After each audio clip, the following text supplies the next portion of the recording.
Oh, alright. Oh, hey, Lusume, welcome back. Lusume says, so far Xenoblade 3 is good. Oh, glad to hear. Says, I'm only about halfway through Chapter 4, so I'm still working on Lusume. I do agree, it's a ton of fun, though. Alright, good. So I'll do a return next, and then I'll do this final mission for Chapter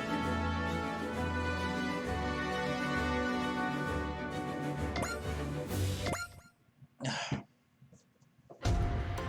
Alright, we have to deal with these characters again.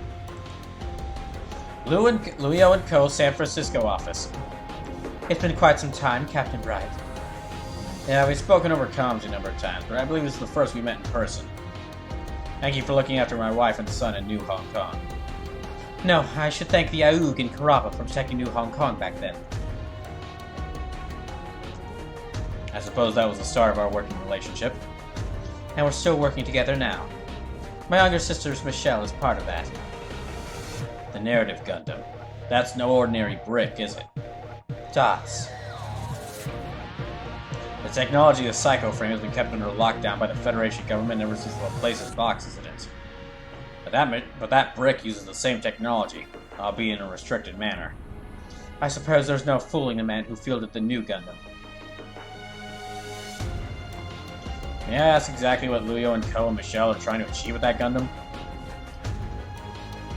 I'm sorry, but it's not for me to say.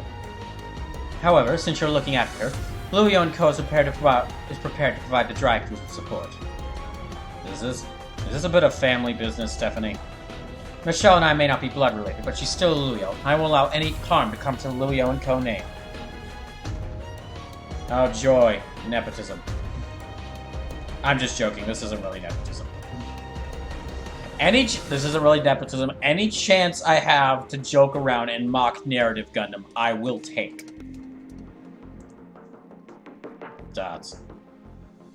Can we give them back to you? No!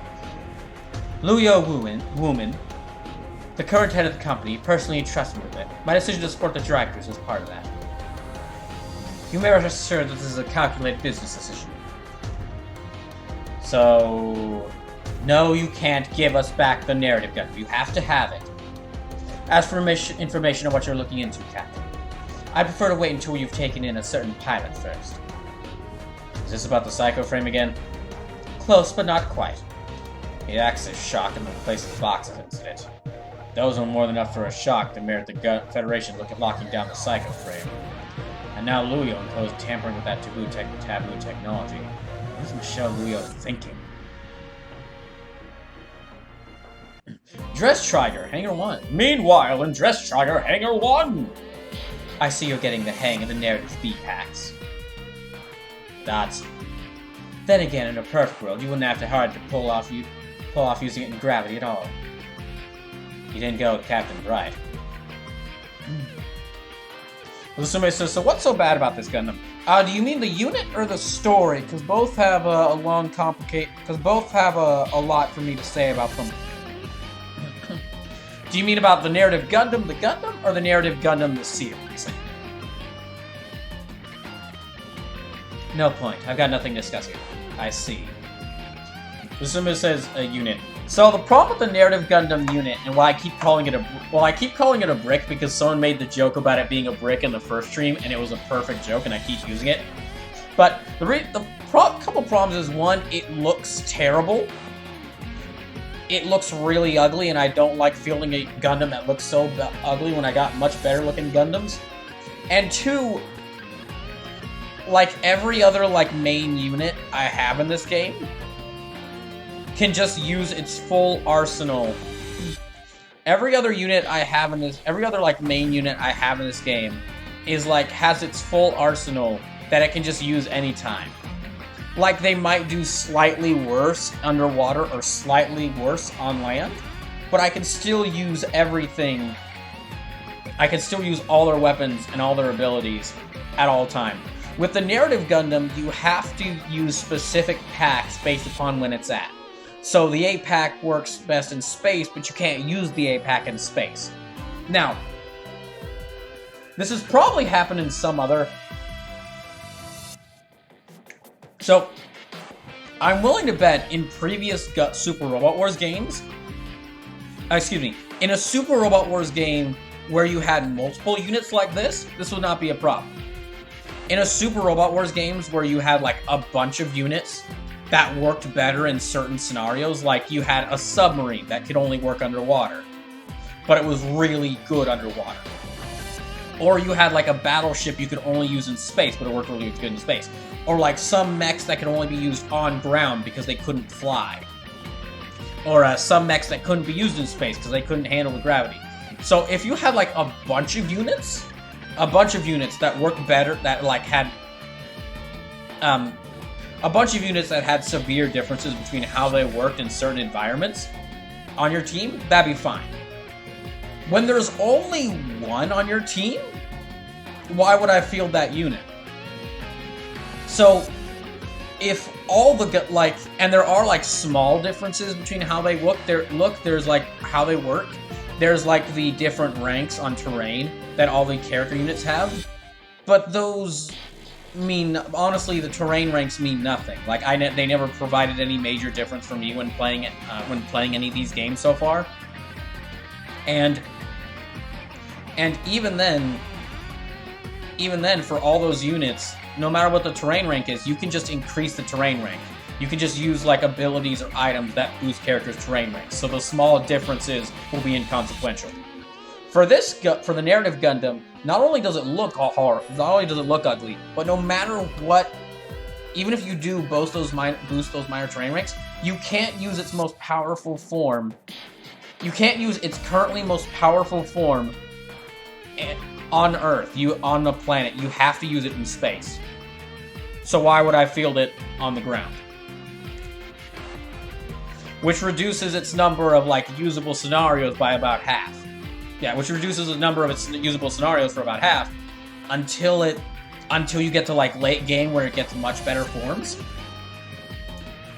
Added to that, the fact that you do get a form in the game that you get a C-Pax form late into the game that it can use like on ground and in space, and it has better stats. It has better stats than its two previous forms. It's a much better form. In the exact same mission, you get the C-Pax form. That golden Gundam, the Gundam Phoenix that you've been pursuing, you get that. So, in the same mission where you get the best form of the narrative Gundam, you get the Gundam that was going to be replacing it. And so, and I don't even remember well if any of the other Gundam pilots can use it. I'm not so. Wait, actually, yeah, I think the other Gundam pilots can use it. So you can still use it, but it's got too many problems. Yeah, it's got those problems of where it's got one form that only it's got its currently most powerful form that only works in space. It's got its B-Pax form is worse stats-wise. Doesn't look that good on its own. And you have to use it for any mission taking place on Earth. It gets its C-Pax form, which is better than the A and B-Pax form, late in the game, but when you get, in the very same mission you get that form, you get its Gundam made to replace it. So I will agree that if it wasn't so easy to get terrain, agree that if it wasn't so easy to get terrain rank from C to S without trying, narrative A-Pack would be interesting. Thundersplit says, not to mention the C-Pax looks better. Also, it doesn't help that C-Pax is original creation just for this game. So it says, yo, we get the Phoenix? Sweet. Yeah, that's the whole point. That's the only thing that they're building up to. Sleepless. That's kind of that's spoilers, but that's the only reason, you can kind of guess, because that's the only reason they've been building up the Phoenix unit this whole time, is that Jonah gets it. Thundersplit says, also Jonah's the good boy of NT. Everybody else is an ass, and Jonah's surrounded by them. Yeah, so the unit is honestly only half the story. The unit itself is only half the story of why I don't like the narrative Gundam. The other half is Jonah himself. According to the tropes page for this game, because I looked that up after playing this to see if I could find out what some of the differences are. According to the tropes page, Jonah's character personality is much more expanded in this game than it was in the original anime. Because a lot of what the tropes page for the game, and I know those aren't the best source, but it was saying that he wasn't he was really like all the other characters were basically doing stuff, were basically making important decisions, and he just followed them and didn't really make any important decisions. Which is not a good thing for a main character in a Gundam when you're piloting the Gundam. And that says a lot that the tropes page was saying that it's saying a lot that what I read was saying he's better in this game than in this the show he's in a movie he's in, because he's easily the weakest of the Gundam protagonists. Asuma says, I have to play this unit when I play on my PC, and then get from a different computer. So as you already told us that this is the everybody wins/lives route. That is true. I did tell you this. Yeah. That is a major spoiler, but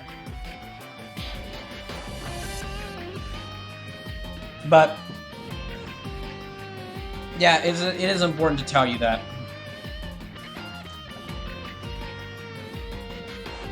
I'm gonna try not to spoil like a lot everything, but I'm gonna try not to spoil everything related to this game's story, because there is some fun stuff to find out at the exact moment it happens. But oh, here, let me go back to the story. I see. Ensign Jonah. Oh, hey Uso. Can I ask you a little about yourself? About me? Yeah, I'd like to hear why you're here fighting, if you don't mind, that is.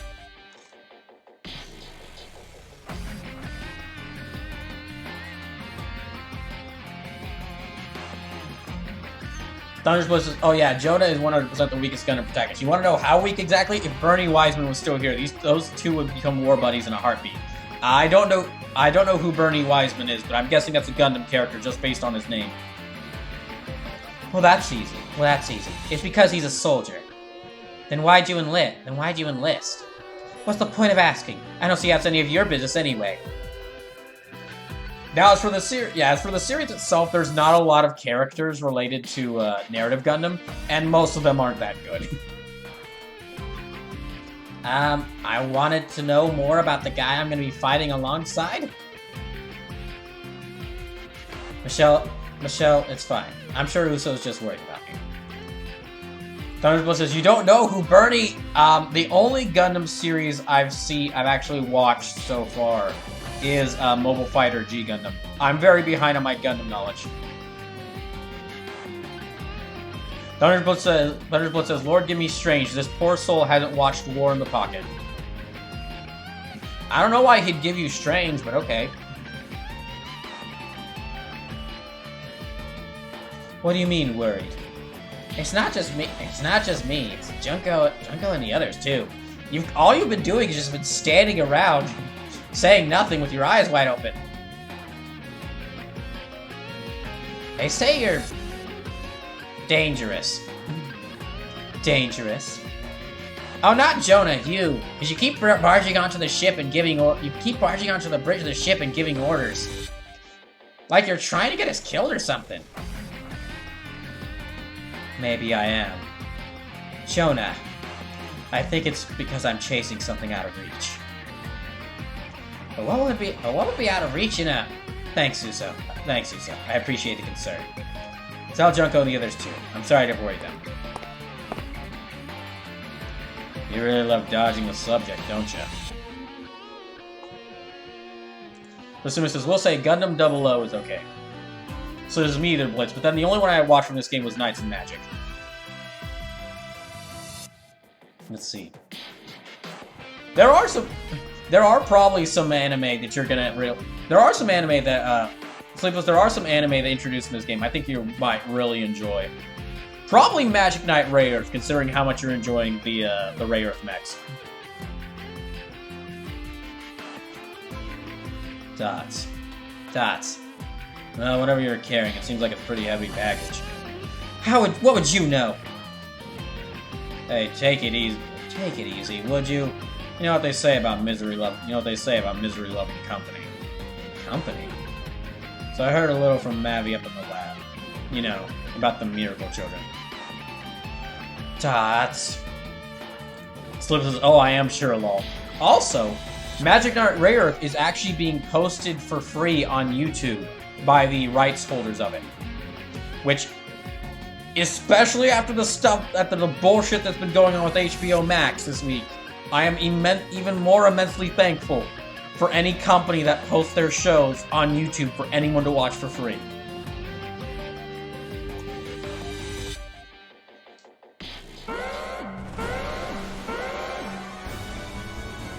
Are we under attack? Who would attack us out? Who would attack us out here? Slim says, "Yo, that's awesome. I'll send you the link to it. I'll send you the link to it after the stream."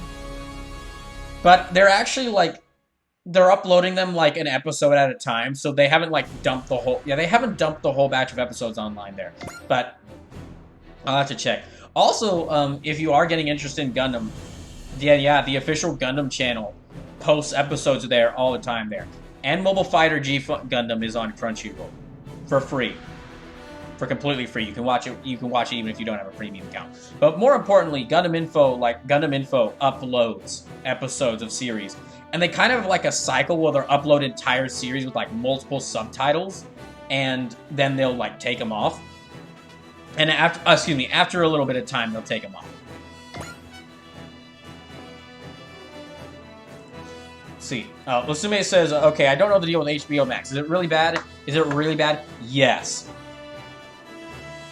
Sleep says, kind of like how Tales of the Abyss anime was uploaded to the Bamco YouTube? Yes. Gundam Info does it with a lot of Gundam series. They've got some that are permanently up there. So Lusume, to explain what's going on with HBO Max, recently, the Discovery Channel network bought Warner Brothers. Because despite having all their money, nobody cares about the Discovery Network. And after what they've done so far, they've clearly proven why. So Discovery Network, corporate mergers are never a good thing, because what the new overlords do is they usually cut stuff to make money. And so what they've done is, the first thing they've done is cancel a bunch of shows and movies people were looking forward to. Like a Batgirl movie that was nearly completed. And what they've done now, if they've started removing lesser known or newer Cartoon Network series from HBO Max. So shows like Infinity Train, OKKO, Let's Be Heroes, Mao Mao and the Legends of the Pure Heart, same with it, Uncle Grandpa, and what were some of the other ones? There was a bunch of them. And even 200 episodes of Sesame Street. They scrubbed off of HBO Max. Not only that, but the whole reason why they did this, it was revealed the whole reason why they did this was because the head of Discovery didn't want to pay residuals to the owners of the shows. Because as long as the shows are on the channel or on HBO Max, he'd have to pay residuals to the people who made the freaking show they were from. So this regular show is getting sacked too. Regular show too? Okay, close enough I knew they were taking off. Which is by the creator of Regular Show. That was the other one I forgot. But they seriously sacking Regular Show? But yeah, the whole reason Head of Discovery is doing this, and is taking these shows off, is so that they don't have to pay the people who made them. And to add to this, because of how terrible this is, it was revealed recently that the heads of Cartoon Network knew this was a terrible idea, and they went up to the person now in control at Discovery and said, don't do this. This is a terrible idea. People are not going to trust our network anymore. It's going to ruin relationships between people in our channel and our network. And the head of Discovery says, I don't care. And to make matters even worse, not only did they remove the shows from HBO Max, they are removing all notices of the show. So, like on the Cartoon Network YouTube channel, Discovery's channel said, remove the pilot for Infinity Train, remove any promo videos, and remove any promo videos for OKKO. Scrub the internet clean of these shows so that people can't watch them at all, and we don't have to pay residuals so people stop getting angry at us. And what this has done... So this has done a couple of stuff. Because all the... none of the animators or none of the people who worked on these shows knew this. They found out that their shows that was getting removed, Mooser stuff, was getting removed this week. Okay. Sleepless says regular show is getting. Sleepless says pretty sure. No, regular show is not getting sacked. Regular show is still on there. It's close enough. Close enough, which is the show by the creator of regular show. That was already shown on HBO Max. That one's getting removed. So yeah, regular show is safe for now. Assuming says, what there goes Young Justice. Sleepless says they're also continuing production of the DVD/Blu-rays. Yes. So I posted this on the Discord, and I'm probably going to post these links later. Some links later for y'all to use in case y'all want to watch these shows. But if you have any like, I was always the guy who said, hey, support the official release, do that. But if these streaming networks are going to start being like this, like what this whole HBO Max debacle has revealed, is that the whole point, what they told us the streaming networks for was that, hey, these streaming networks are here so that you can watch your favorite shows anytime. This has shown that this is clearly not the case, so I hate saying this, but if you have any shows that any networks you remember where you could watch shows, you might need to start engaging for free. You might need to start engaging in some piracy. Might need to start getting some. Might need to start getting in some sailing of the seas, because if there or at least keep like somewhere you can watch these places no matter what, or some places where you can watch these things no matter what available. Lusuma says, man, what's gonna happen to DC Comics? No idea. That's the thing.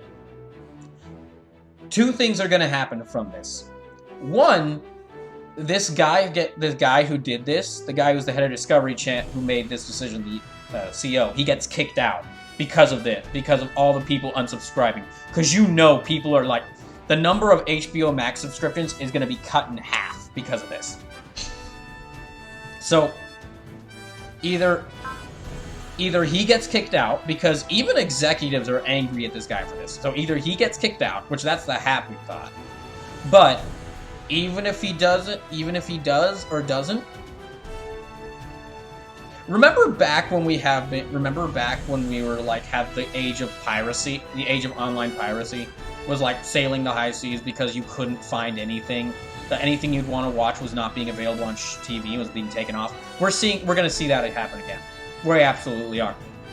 After this move by HBO, this one move by this idiot who's the head of Discovery Channel, he's not just ruined trust in HBO Max, he's ruined trust in any sort of streaming service. Now no one will trust streaming services.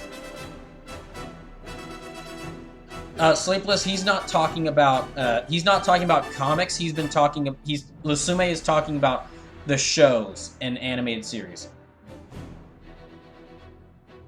At this point, piracy is the only option. It's gotten so bad that people are ironically calling piracy an act of heroism and morally right. Well, yeah.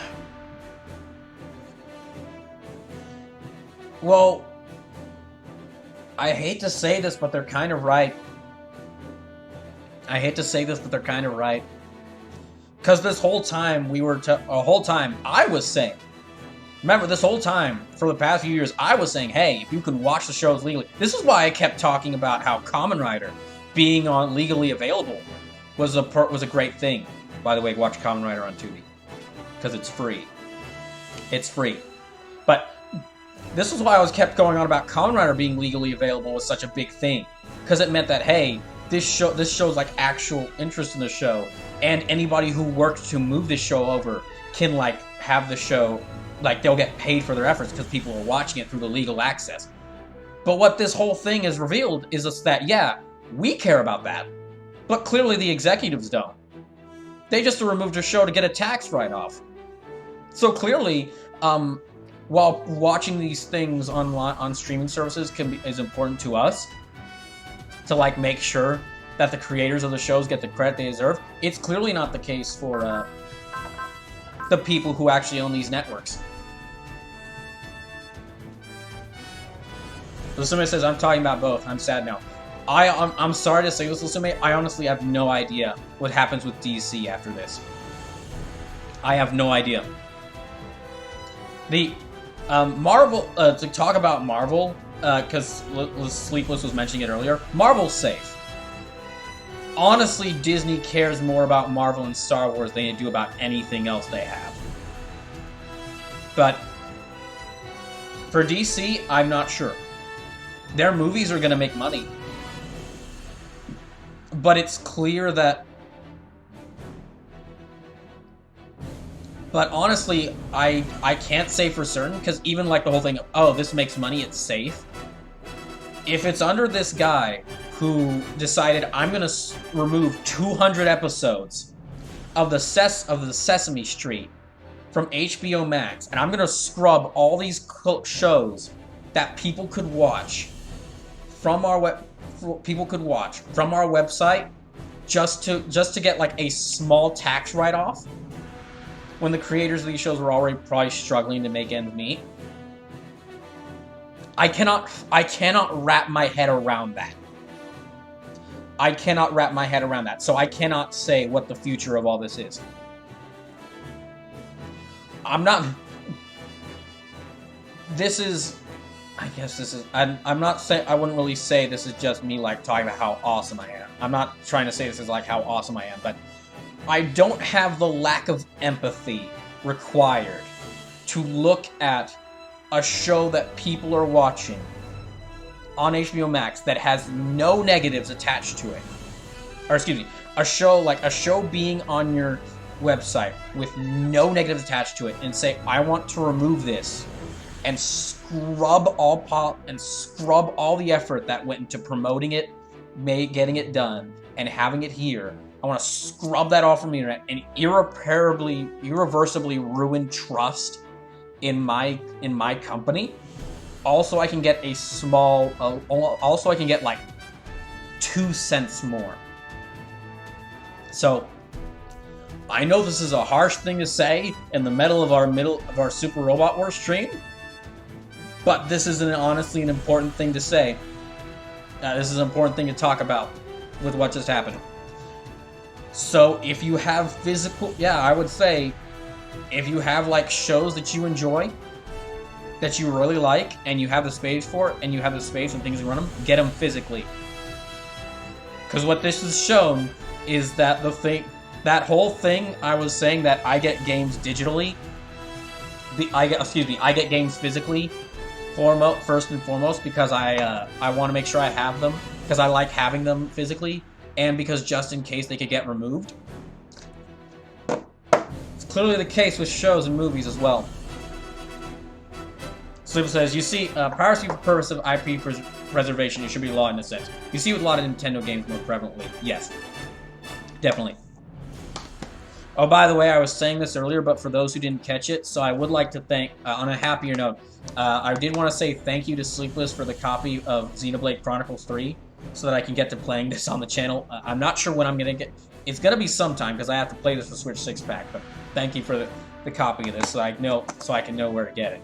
And also thank you to my older brother, Elchek Trainwreck, who actually gave me his copy of Pokemon Legends Arceus to use for streaming, to use for Switch 6-pack. So, after the whole Switch 6-pack thing is done, I'm gonna get right back into playing these lesser-known video games, because it's clear that, it's clear you're always gonna see me. I'm gonna need to get back into talking about showing how important media preservation is. Clearly. Anyway, on to fun mission. Oh, right, I need your roll number. That was a long talk.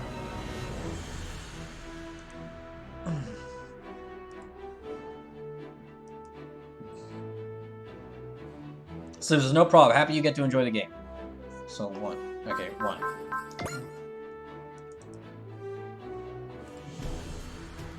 Oh, so redeemed to pick a unit for next mission. Sure, go ahead. Give me my Ikaruga, alright? I just want to say, if anybody wants to make me use a unit for the rest of the night, all you have to do is donate $12, and it'll bring us closer to breaking this brawl bar. If you'd like that.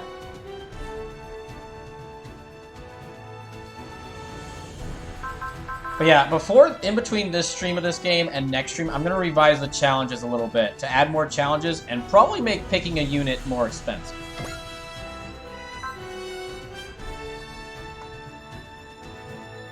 So, listen, so switched over to playing Forager. Need com pixels. No, I understand. Yeah, no, I feel you there. Okay, 1, 2. 1, 2. Okay, yeah. Alright, 2 again. No, wait, excuse me. 2 again. So, Dana Thursday.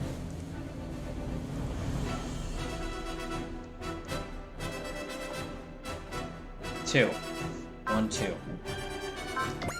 Wait, that's like 3 2s in a row. Oh my gosh. Okay, let me try it again. 24. Okay, that's different. 3, 4, 5, 6, 7, 8, 9, 10, 12, 13, 14, 15, 16, 17, 18, 19, 20, 21, 22, 23, 24. Oh, did not expect Dan Kuga.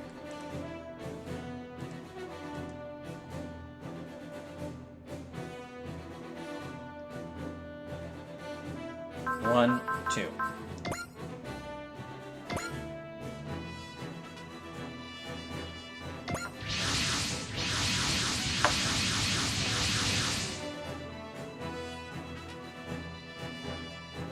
Listen, this is nothing you get to see to play 3, but I think I need something else right now. I definitely understand. I can definitely understand that. In some happy news, it turned out Multiversus was actually the most downloaded game of July, with about what, 10 million downloads. Slip says, I'm excited you'll be joining the Kiseki games, Brawl. Lots of good beats in that, and it's a lesser-known RPG series. Oh. So I hate to tell you this, Sleepless, I hate to tell you this, I would have been playing the Kiseki games about right now if it wasn't for Switch 6-pack. I could guarantee. But I will definitely get to them when I get the chance. Well, I mean, I've actually added Trails from Zero onto the list for Switch 6-pack, so in the revised list, it's actually going to be there. So, yeah, I will be playing a Kiseki game, or kind of around now. Or whenever I get the chance to do Trail from Zero. I mentioned there were a couple of games that I'm adding onto the list for Switch 6-pack that have either come out or about to come out, and regardless of how high they get rated, they're getting on the list for Switch 6-pack. Trails from Zero is one of those games. Live Alive and Digimon Survive are 2 more, because... So there's a Trails from Zero is the one I mean well. Oh, okay, that. Actually, Trails from Zero was originally going to be a possible contender for a Brawl or Nothing 3, but I had to turn it down because it came out after when I wanted to do Brawl or Nothing 3, and I wasn't, because it's been a long time, it's been a long time since I played Trails from the Sky 1, and after the demo I played a Trails of Cold Steel 3. I'm not sure if I could stream that game for 12 hours straight. So, apologies to the Kiseki fans. Trails from Zero was originally planned for one of the possible entries for a Brawl or Nothing 3. But I'm not sure if it came out after when I wanted to do the event and the Brawl Night Long, and I don't know if I haven't played it yet. And I don't know how similar its gameplay is to the other games, so I don't know if I could play it for 12 hours.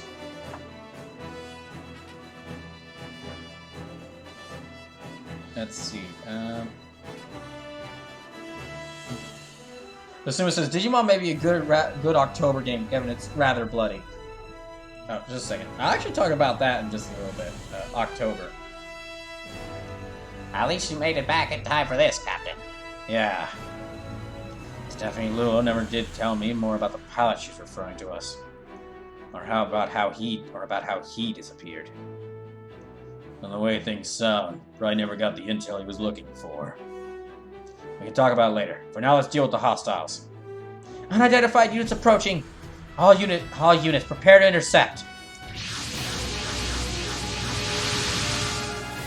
Neo Zeon. I heard they were deploying forces in North America, but... Captain? Strange. There's no EFF bases around here, and I doubt they're here for us specifically. Then... Their target is almost certainly Stephanie Liu or Fluvio. They wouldn't be doing this if you didn't take so much of yourself, Stephanie. So I feel like you'd very easily be able to play the second game for 12 hours. Cold Steel for sure could get played due to reasons. Yeah, I need to try the game out first. Because there's actually... So, there are potentially hundreds of games I could think of that I could play for about 6 hours straight. But there are actually only a few games I could play for 12 hours straight. The Simon says, troll games are a slow burn for a video game. Play as long as you like, but if you're streaming them, best take the slow road. Oh, I will. I probably won't get, if I'm honest, I probably won't get the Trails from Zero until maybe after Super Robot Wars 30. Because given how long that game is, it doesn't seem like a good idea to play, like, I'll have to see how long specifically is. But given how long this game is, this is going to be a long playthrough.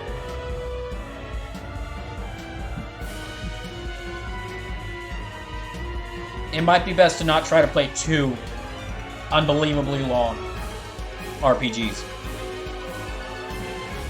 at once. All units, intercept Neo Zeon's forces and keep the enemy from advancing further into this area. There's a good number of them, but they're just Neo Zeon remnants. It shouldn't be too hard to mop up. I wouldn't say they're just Neo Zeon remnants. They're a little different. They seem a bit more dedicated than your normal Neo Zeon grunts. What's their objective? To take Stephanie Luyo hostage and demand something? Captain? That fox, Stephanie Luyo. She must have anticipated what we planned and stationed the EFF here. If she's resorting to such drastic measures, then the tip we definitely checks out. All units, follow my lead. The moment we break past will be the moment of Neo Zeon's restoration. So this mission's a bit special. I can't let any units enter the edge of the map. So, we're going out. So it says, so playing a good game is easy for 12 hours. That's a case in point, if Spider-Man wins the Brawl or Nothing 3, you could outright beat the game. So, let me be a bit more clear. I shouldn't say playing the game for 12 hours straight, because I can actually do that with a lot of games. Streaming the game for 12 hours straight is a difference. If I was actually, like, my playthrough of this game, I played it for 192 hours, yes. And I played it for a lot of sessions that lasted about 12 hours long. I played this I've pulled many all-nighters playing this game. Streaming it is a different story. So that's what I should have been more clear on. I can stream a lot of games for 4 to 6 hours. Streaming a game for 12 hours, I have to love a game to do that. That's why, like, every game in Brawl or Nothing, in all the Brawl or Nothings, every game that's Brawl or Nothing is for something I either really like or something I'm certain I can talk over for a long time. Like, I haven't played Final Fantasy X yet, but I've played enough of Final Fantasy VII and other RPGs and seen playthroughs of Final Fantasy X. So from what I've seen of the game and played of other FF games, I'm like, okay, I can do this for 12 hours straight. Deus Ex Human Revolution, I played that a lot in my spare time. Same with Fallout 4. So like, okay, I can play and talk over this for 12 hours straight. So somebody says, man, I really need to complete Sky 2, but I may have soft lock in my save file. That's the end of the game. I'm just kind of moving everyone up for right now. There's only about 14 of them? Yeah. Yeah, so, sorry, I should be a bit more... Yeah, that's what I meant to say. I mean... I could potentially stream this game for 12 hours... Okay, I could potentially stream this game for 12 hours straight. But the reason this game's not on Brawl or Nothing 3... As much as I love it, the reason this game's not for Brawl or Nothing 3 is because I'd have to upload that 12-hour VOD to YouTube. I had to cancel a stream earlier this week to export a 6-hour VOD. because the first time I tried to export the VOD of episode 6 of Super Robot Wars 30, it got to a full 100%, and then it became the video exporter became unresponsive when it said it was finishing up at 100%, and I had to restart the whole process. That's why Super Robot Wars 30 isn't up for Brawl Nothing 3. It's actually not due to the game itself. It's just because trying to upload a 12-hour VOD of this game, of this stream, to YouTube on my current setup, that would be impossible. Each stream of this is going to go as long as I can get it, but you're probably not going to see a stream of this game go over 8 hours.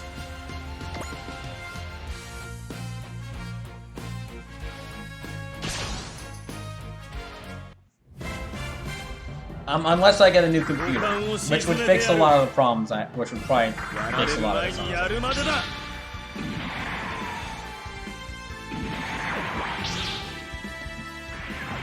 先ほどの攻撃による被弾箇所なし。それは何よりです。不利は承知の上の戦いです。打ち方始め。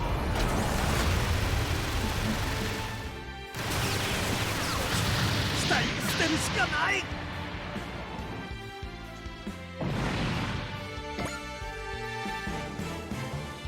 So I was talking about the October plans, or specifically, I'm already planning out stuff for October. For those who didn't hear, People's Choice in previous years would start around October. Speaking of which, I need to plan the next stream for Disco Elysium. I'm moving People's Choice from October back till next May, and I'm planning on next May is when People's Choice will start from now on, depending on how next version it goes. Because honestly, well, for one thing, one reason is that I could not do People's Choice and Switch 6-pack at the same time. That would be impossible. That would be way too much. The other reason is because I really like Halloween is my favorite holiday, but I've never been able to properly celebrate it on the channel due to I've never been able to properly celebrate on the channel because People's Choice would always take precedent. Because of course it would. So what I'm actually planning on now, I'm planning on Halloween celebrations starting maybe as early as like mid-September, depends on when I beat some of these games. But yeah, I'm gonna be planning something yearly called Brawloween that will be taking place through October and maybe September as well. As the case with previous years, gonna be playing another Resident Evil game, so even if Resident Evil 2 Remake doesn't win Brawl or Nothing 3, I'm still gonna be playing it for around October.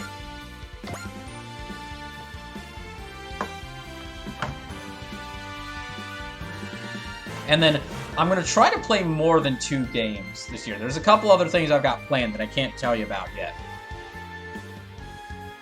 And well, one of them is that early October I'm gonna do Top 20 Kaijin, which is going to be like the top 20 kaiju stream from last year, but all the monsters have to be smaller than 20 feet. So stuff like characters like Morrigan from Darkstalkers, or Lady Dimitrescu from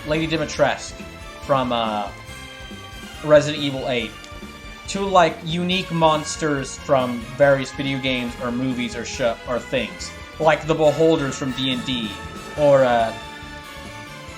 the Regenerators from Resident Evil 4. Stuff like that. Let's just think I'm a bit twitchy around FF10. Someone who once did a thing on a stream, won't say who, just in case for me putting my foot in the mouth. Ended up playing the laugh from FF10 for several minutes around 10 to 30. Maybe can't remember. That sounds honestly kind of hilarious. I remember seeing a stream of Final Fantasy X where a guy just stared at a picture of Auron from FF10 for 4 to 5 hours straight. Unit sight approaching the area. It looks like a mobile suit. Enemy reinforcements? No, it's approaching from our rear. A golden mobile suit. Dang, that's some swag right there. Saruga never say swag. You don't deserve to. This coming from Saruga. To pick a color that stands out so much on the battlefield, whoever's that robot must be an exceptional pilot. Someone says it was for the first 5 minutes, then it got painful. Okay, if Final Fantasy X wins for Brawl or Nothing, I have to make a sound alert. One of the Titus laugh. I have to. If Brawl or Nothing, if Final Fantasy X wins Brawl or Nothing, I'm gonna make the Titus laugh. One of the sound alerts. Attention, dry crews. This is Lieutenant Quattro Bergina, formerly the Aug. Okay, Sleepless. You know how you said, hey, I want you to play the Gundam mission so that I can see more of the asteroid lore, and that's what convinced me to play this mission next and ignore the RNG? The reason for that is because this is the guy who dropped the asteroid. And everyone, rightfully so, hates him for it. Meet Char Aznable, the character that all of Universal Century Gundam is obsessed over. I'm joking. I'm joking. Half joking. Lieutenant Quattro Bergina, formerly of the Aug. What? What is that? Lieutenant Quattro, the old Aug. That's Char Aznable. He's the former Supreme Commander of Neo Zeon. The guy who tried to drop Axis on Earth.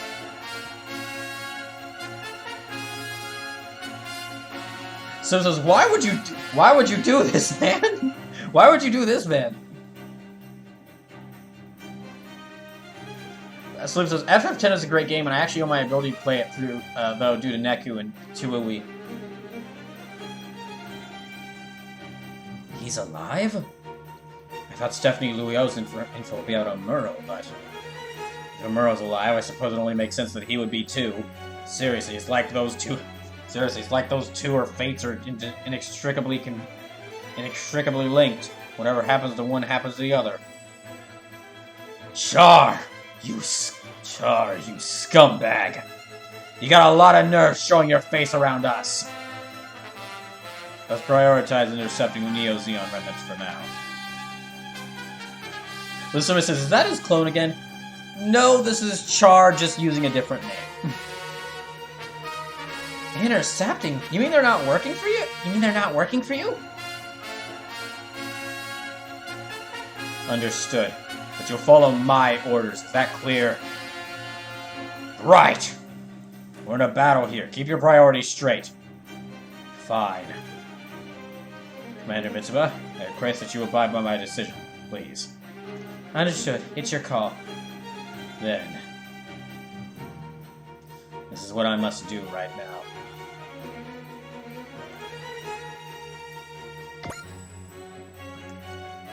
Alright, let me check it. So yeah, this isn't the gold Gundam you were thinking of. Yeah, this isn't the... I'm not sure this is the gold Gundam you were thinking of, but this is a gold mech from Gundam.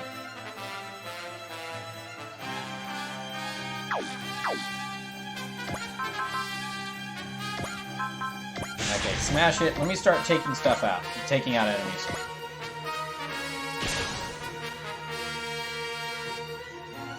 What I can do right now. What I must do right now. I must fight, even if it means living on in shame.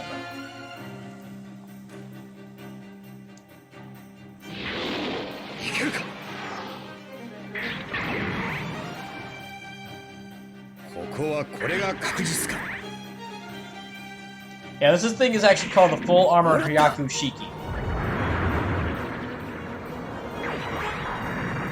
So it says, I thought this thing had swoopy looking hair, unless I'm thinking of its Mark II form.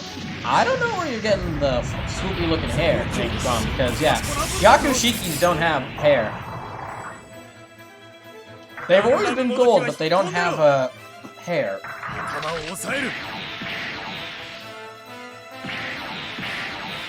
I think you're thinking of a different mech. If you're thinking of a Gundam with hair, I think you're thinking of Nobel Gundam, which is the Sailor Moon Gundam.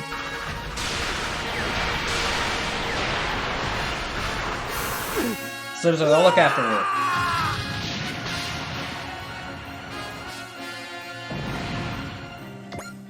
Alright. Okay, let me start letting... Yeah, I'll let Ryoma run this. I need to take out all of these enemies, so... You wait right there, Char. Once I'm done with these knuckleheads, you're next. You're not here leaving here alive if I've got anything to say about it. 向かってくる奴には遠慮しねえぞ。こいつでぶった切れ。覚悟しやがれよ。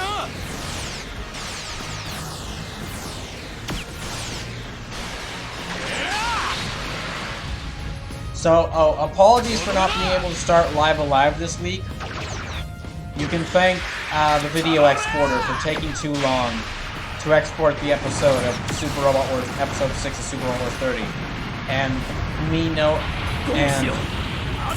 because if I hadn't gotten an exporter, I would have had to start that whole 18-hour process again. I'm definitely going to start Live Alive next week. Because I really, really want to play Live Alive.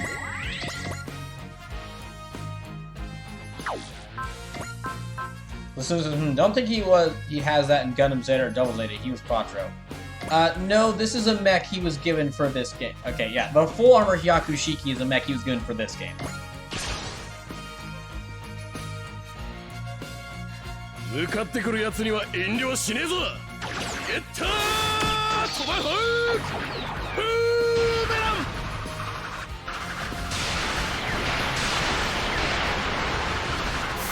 ン！もう限界だ！脱出装置を！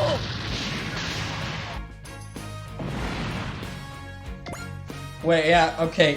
Real, gosh dang it, Getter Robo gets... Hold on, Getter Robo's got, like, yeah, he can do multi-action get, so he can just keep destroying stuff. This is great, honestly. This is perfect. He can just keep throwing axes and destroying all these guys at once. This is amazing.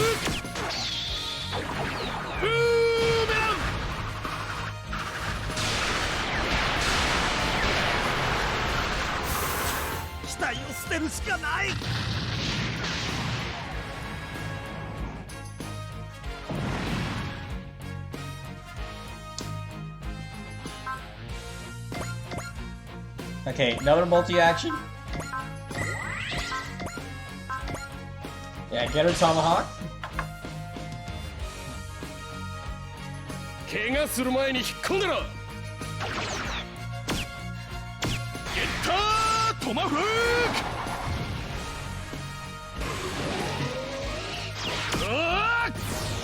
Listener says, wait, did he drop a meteor to this game shared universe? Well, that's fucked up. Yeah, so the Axis colony drop, the Axis drop happened in this game's combined universe. Because this takes place after the events of Char's counterattack. Just like in that movie, the colony drop was prevented. But yeah, the whole reason why Koji and Ryoma are pissed about, really hate Quattro is because he nearly dropped a colony on Earth 10 years ago. That's why they hate him.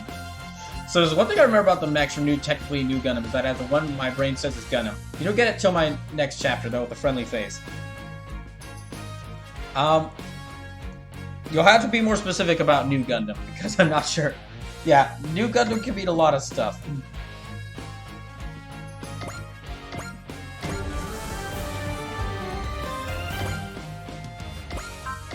Alright, let me finish off this one.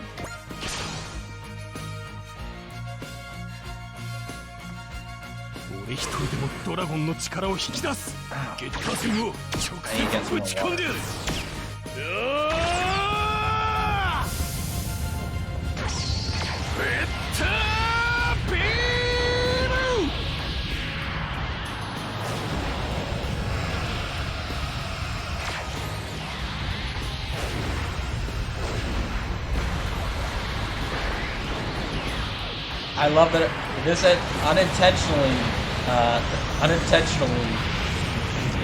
Getter Dragon has destroyed so many units on this map. He just got attacked, but I think he just got attacked by so many units in their enemy phase that he was able, that he got enough EXE to destroy all you guys.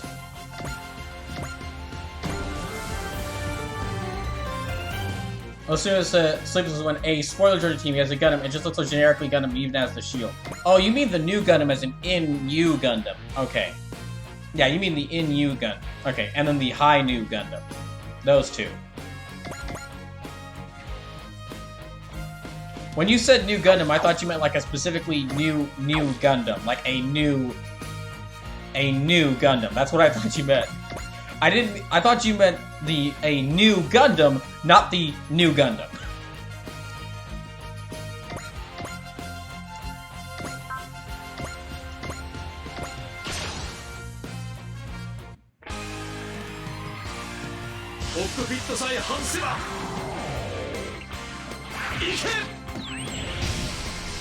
But yeah, その名の通りにスーパーだということか。やり返すぞ。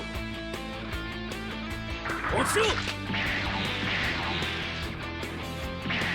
Since, well, technically the one the character is getting before he pilots the new. Oh, okay. Well, in that case, Sleepless, that's not a new Gundam. The reason why that Gundam... Okay, yeah, you're talking about a Muro. I'm just gonna come out and say it, because you can guess it right now. It's a Muro. It's not really a spoiler that a Muro's in this game. It's not. He's on the box. He's on the box. So it's not a spoil. You don't have to be. Yeah, we don't have to be spoiling that a Muro's in this game. He's on the box that he's in the game, so not really a spoiler. But no, Sleepless, the reason why you're saying that the Gundam he has there is so generically Gundam is because that is the first Gundam. The Gundam Amuro starts with in this game is the original Gundam. So it's not that it looks generically Gundam, it's that is the original Gundam. It's called the RX-78-2. Yeah, its model is called the RX-78-2.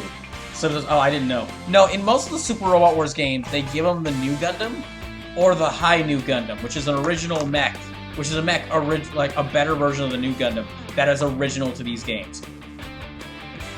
One of the fascinating things about Super Robot Wars is there's actually, for some series, there's been original mechs added for the unit, added for some of these characters and series, that then made their way into canon. Like, I think Shin Getter Dragon actually might be one of these.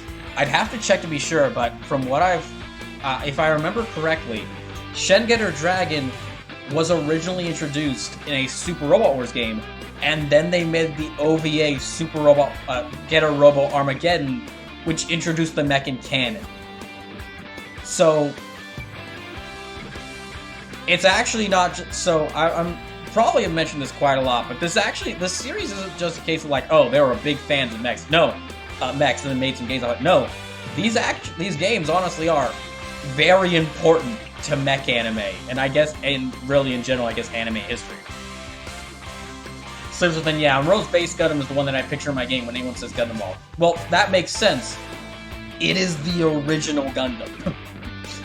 That makes sense you think, I mean, like, I love Mobile Fighter G Gundam, but even then, I think that the original Gundam, the Gundam I think of when I hear Gundam is the original Gundam. Because it is the original Gundam. So does this mean the whole war with Mazinger where fighting was happening at the same time as the war from OG Gundam? Yes. So this universe, Sleepless says, this universe had 2 attempts to get meteors dropped on them in 10 years. No, what we were saying here and why I was freaking out, according to the canon events of all these anime happening at the same time, 10 years ago, in the same year, 10 years ago, two completely different groups of people, or aliens in one group's case, 2 completely different groups of people tried to drop an asteroid on Earth in the same exact year, and both of these groups had no affiliation with each other. One's from Gao Gaigar, one was from Gao Gaigar, one was from the OG Gundam. We're from Gundam Gym Universal Century. Thundersplit says, High-New Gundam is not an SRW original. It's a famous machine from Umberto Chica's novel. It has made numerous video game appearances besides, especially the Extreme Versus series. Ah, okay. My mistake then. There is one mech I know that comes from Super Robot Wars, and I'm gonna actually hide what this one is. I'm gonna hide what this mech is. That's what's revealed. So what I should caveat, what I thought Emerald was the unicorn, not the RX, whatever you listed are. Which shows what I really know about these series. I'll be honest, Sleepless, I mainly just know a lot about this stuff from Super Robot Wars. And because I'm a mech, and because I'm a nerd about mech anime. So I find out about this stuff even if I watch the series. So it's probably a good thing that the Japanese Transformer shows aren't in these games. Those shows get nuts. If it's anything like the plot for BrawlKaiser, I can only imagine. Because the whole, you might not have been here for this part, Lasume. Well, first of all, Lasume, the whole thing I was talking about of why, one of the reasons why I love these games is the fact that they actually take all these universes and combine them into a single canon universe for the purpose of this game. So all these crazy events happened, and they actually try to make all these stories work together. But no. So in BrawlKaiser's case, a group of villains tried to drop an asteroid on Earth because they are actually a group of people that existed from before our universe happened because of the Big Bang. Basically, this group of people existed in a universe that existed before the Big Bang. And so they reached 13 billion years ahead in time, grabbed an asteroid, and threw it at Earth to try and wipe out Earth, because apparently doing so would restore their universe, which was destroyed by the Big Bang. I know I need to watch BrawlKaiser in full, but still. I'm gonna make a clip. There's a lot of clips from these streams I need to make, but one of them I have to make is I have to make a clip at some point of that moment of me just freaking out over the double asteroids, because it is so funny. And okay, you might actually be seeing some emotes based around stuff that happens in streams, like from the Phoenix Wright, based off of stuff that happens in the Phoenix Wright streams, or like the Super Robot Wars streams.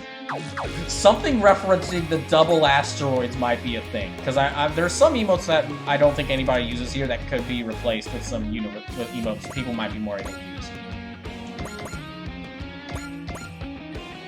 Like how the Tunes emote now has Gridman in it because of how much awesome music plays in these Super Robot Wars streams.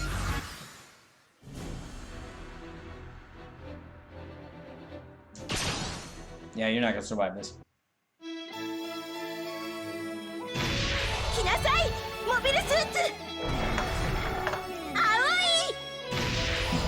Ow.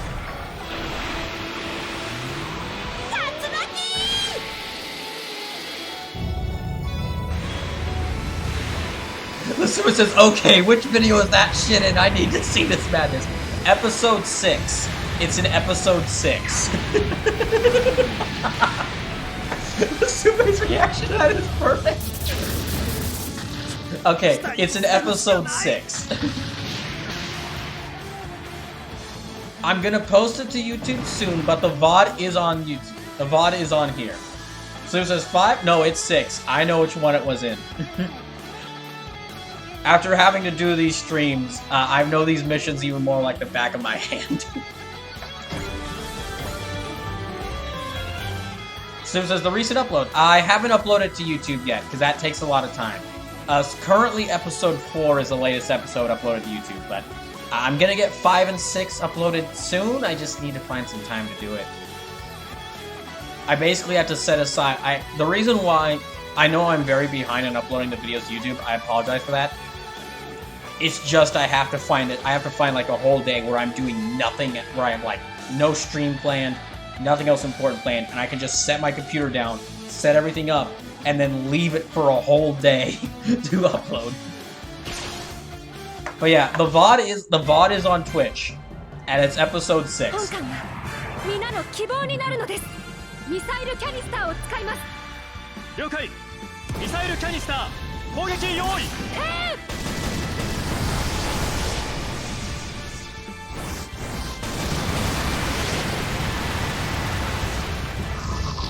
もう限界だ。脱出装置を。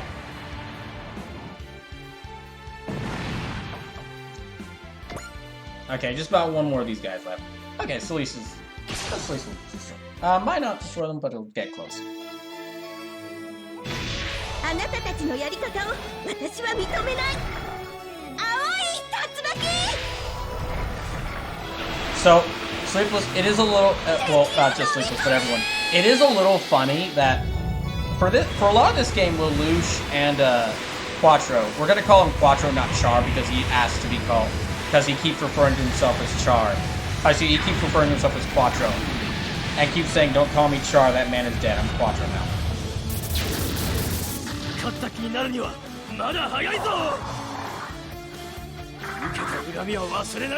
So just let Ikaruga have the kill, please.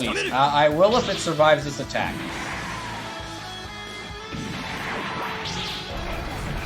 Anyway, what I was saying is, it's a little funny that Lelouch and Quattro actually spend their time, like, they actually become buddies when they join up with, when they get on the team. Because they're like, man, we both done some really fucked up stuff.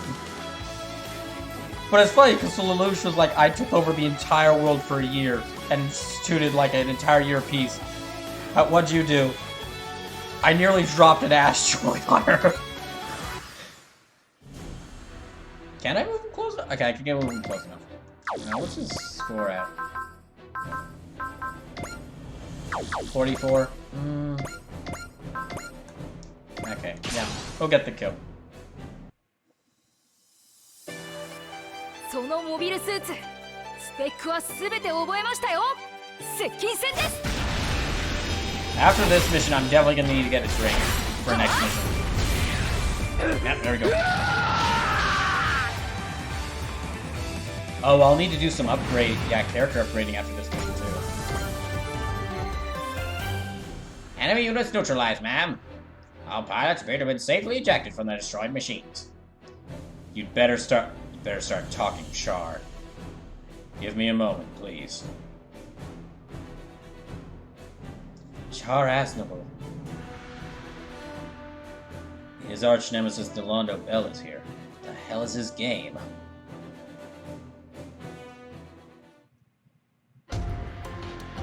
Ah! Didn't get away in time. You're Captain Char Aznavour. Right now, I'm Quattro Vagina. Nothing more, nothing less. No more, no less. Actually, no. I take that back. I'm definitely less. I'm a horrible human being. Why are you doing this? We came to welcome you back to the fold, sir. The Super says, wait a minute, damn minute. Did both meteoroids hit each other? No. No. They were both stopped by two different people. The reason why Amuro disappeared is because he stopped... The reason why Amuro's disappeared is he stopped Char's meteorite. And the reason why Gao Gaigar's disappeared, and we need to... And, like, the characters from Gao Gaigar are trying to find Guy.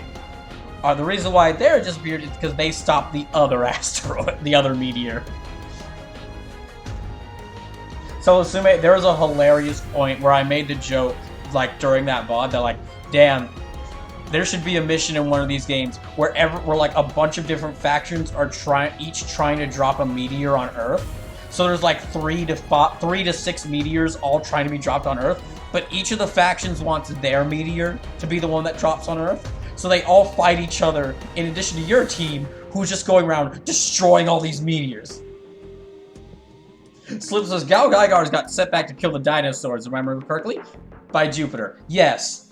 So, the Axis colony just got, like, disintegrated. It just got sent back to its original position, but the meteor that was going to destroy Earth in Gao Gaigar was warped back in time to kill the dinosaurs. So that's right. In the canon of this game, the dinosaurs were killed by a giant robot that is part train, part submarine, part stealth plane, and part mechanical lion.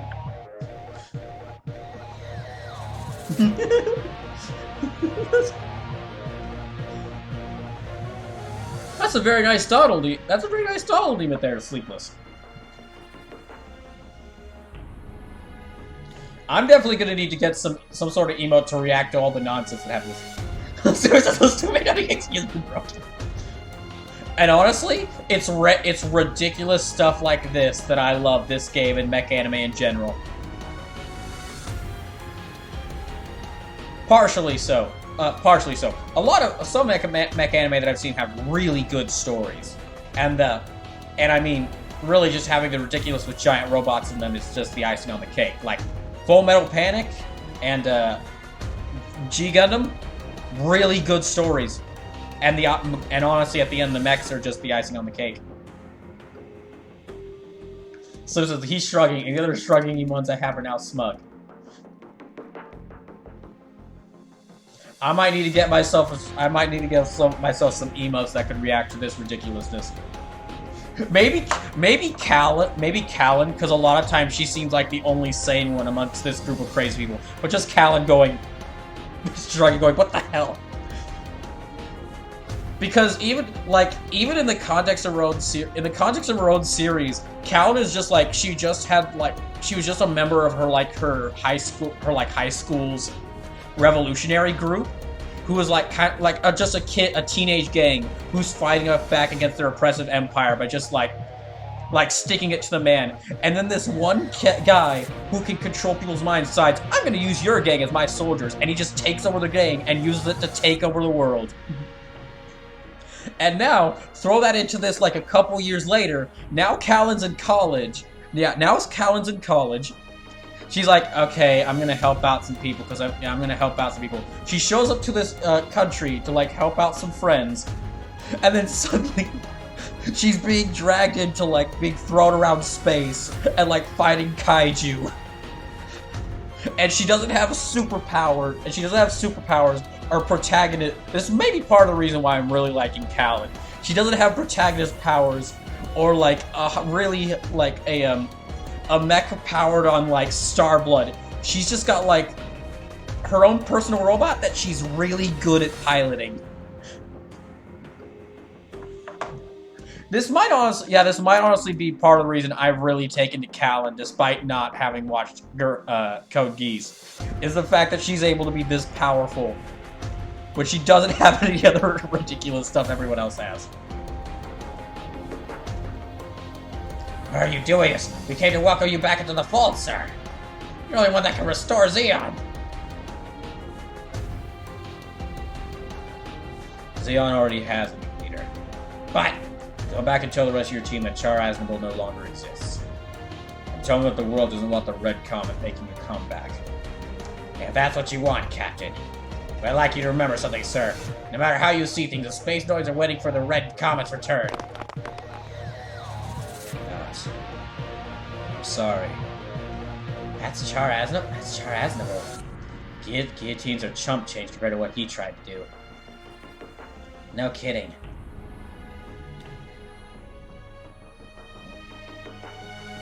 Still, that's the person who tried to drop an asteroid on Earth? He doesn't seem like that sort of person at all, though. It's kind of surprising, really. Someone looks to deceive you, Fu. Doesn't matter what his reasons were, what he tried to do is inexcusable. He could have just stayed dead. But no, he had to come waltzing back out into the open. Thoughts? What's your excuse? Go on, say it. I'll hear you out as a last request. I don't have the right to make it. Oh yeah? It's lights out time for you, buddy. Do you have any idea how we felt, Char? Any idea how Chamurro felt? Dots. Yes, we and Amuro fought you when you were the Red Comet back in the 1-year war. Over the course of the Grips War, Amuro tried to walk alongside you. You let him down. You betrayed him, becoming an enemy to us. To the whole world, even. Forcing humanity into space to save the Earth? Who the hell asked for that? You and your ego dragged the world into war. And now Amuro's... That's enough. Out of the way, right. This is for Amuro. Amuro is alive. Isn't that right, Char? Yes. Amuro's... What? Yeah, of course! If Char's alive, then Amuro has to be! I mean, seriously, it's like you two are, like, connected by destiny or something. Char, are you the pilot Stephanie Luio wanted to introduce to us? Yes, I am. I'm going to be fighting as one of the dry crews. For what purpose? Even I can feel shame, you know. Sleepless says, Ryoma Rage emote? I've actually got, might have something else planned for that. That you might take a little bit of time to do, but maybe you might have something else planned for that. Hint. You think you could start atoning now? No, I probably don't have the right to. Dots. Fine. I know Stephanie a lot, so I'll take you in. I expect the rest of you to do the same. This matter is not up for discussion. Hold the goddamn phone, Bright. I've got a damn serious problem with this. Yeah, so do I. Living Amuro or not, I'm not about to give this guy a free pass. I have a peace offering. What do you think you could? The locations of Amuro and Camille. I'll share both with you. You know where both of them are? No doubt they'll forgive me either. I have to press on anyway, so mankind can advance to its rightful future. Dots, I'm still here. Nobody wants you here. Go away.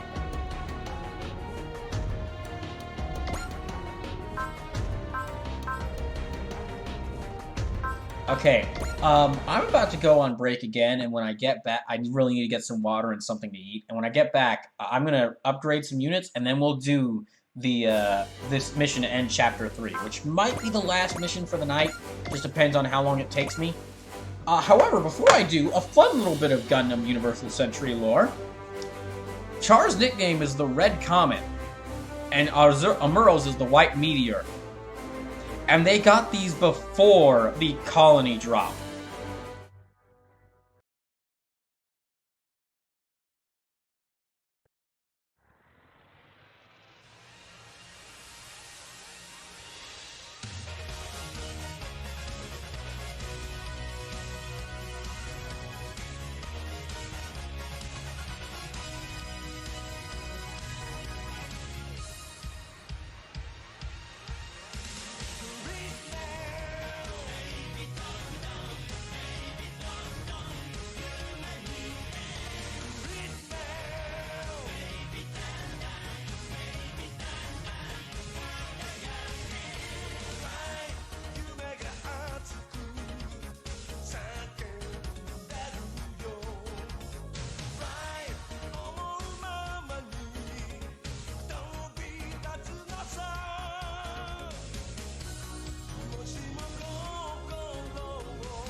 Okay, I'm still finishing up my burger, but while I'm doing so, let me save and then upgrade all my characters. Yeah, upgrade some characters.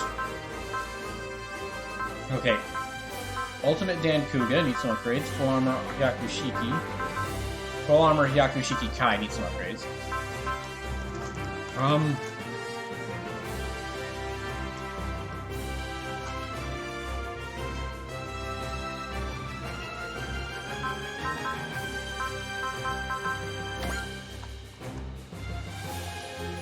Might need to give some skills to some pilots if I can have the points for it.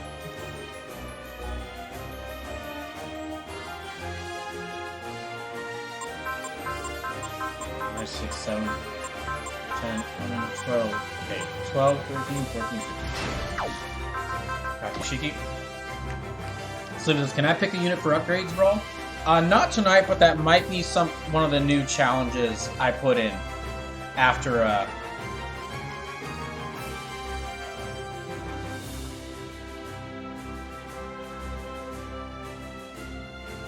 starting next week, that might be one of the challenges I put in.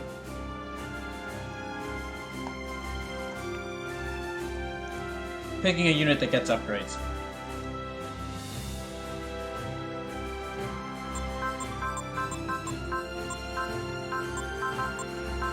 Okay, 18.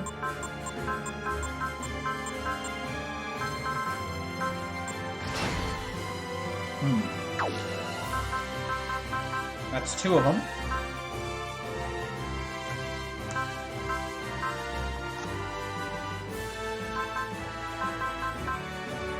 Alright, time for rolls.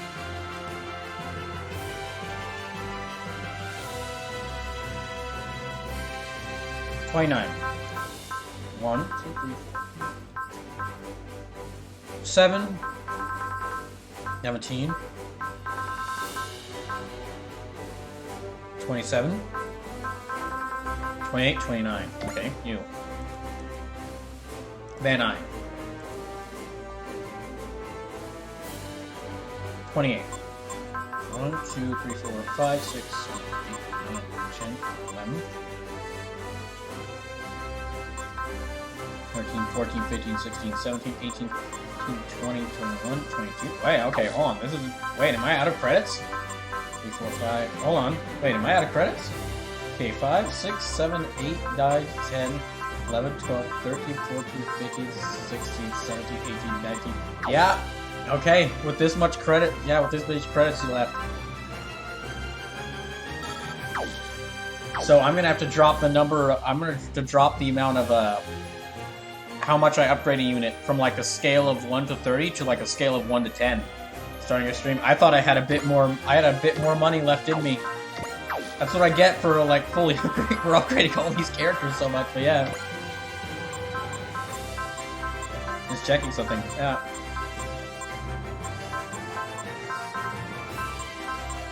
I see. Okay, 6, 7, 8, 9, 10, 11, 12, 13, 14. So about 14. Dang, so about 14 units. That's as much as I can upgrade a character for right now. So I'll probably add a challenge next week where you can choose what character I upgrade, but it'll have to be on like a scale of like 1 to 10. It'll have to be like up to 10 unit. You can choose which character you upgrade, but it'll be for like 10 units. Or excuse me, 10, yeah. 10 upgrade points. Or I guess 10 upgrade units. For that one unit. Here, let me see. Okay. Degrees, I guess. That'll work. 10 degrees. Okay. Let's see. Second attack, full counter. Full counter, second attack. Oh yeah, I need some stuff. Okay, second attack. And then full counter. That all of them? Hit and run, full counter, hit and run, second attack, full counter, hit and run, second attack, full counter, hit and run, full counter. Do I not have? Okay, I've got second attack for you. Second attack, hit and run, full counter, second attack, hit and run, full counter, second attack, hit and run, not full counter. Don't have enough for full counter. Okay. I guess I don't have any of these for you. Okay, so I give you second attack. Okay, second attack. Hit and run. Yeah, I'll give you these. Alright, let me finish up this Borgar. What missions do I have left? Okay.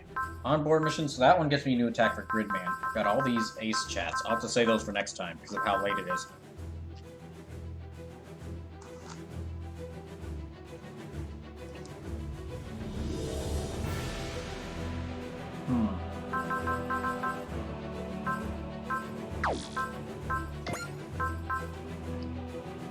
So this mission would actually get me a Muro. And this one will get me Camille. But yeah, I'll do this mission to finish off Chapter 3 next.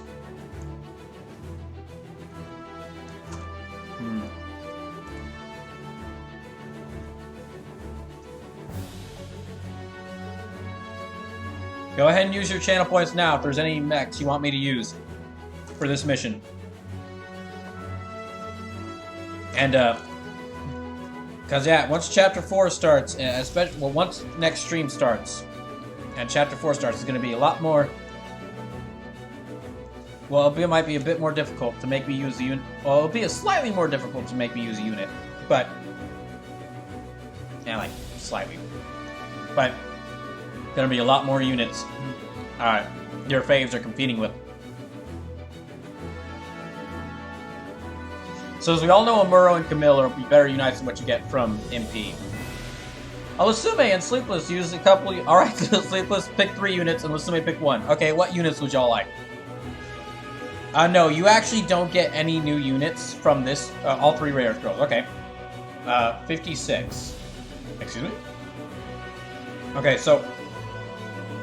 You actually don't get any new units from this mission, from the Battle of Ceres.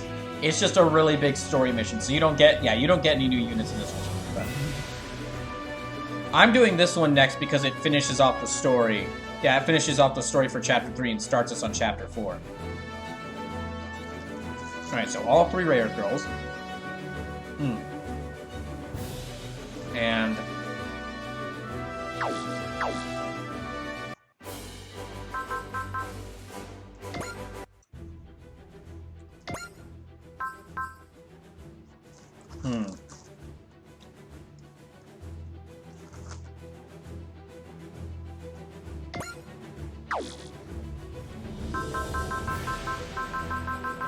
So it says, my bad, bro. I thought this was one that gave you Black 6. That's not till a bit later. That's not until like a chapter or 2 later. Alright, here we go.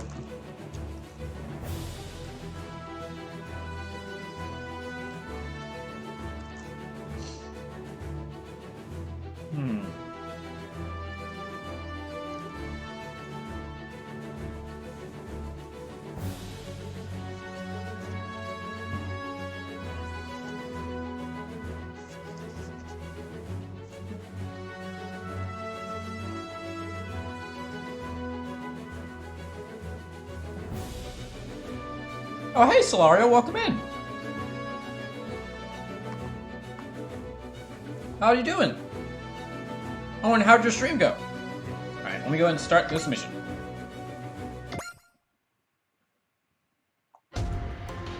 Dress Trigger Briefing Room. Sounds like Mr. Mitsumo decided to participate in Operation Thunderbolt. The Op is tended to take down Walguru bases near Ceres. Pretty important as far as Earth is concerned.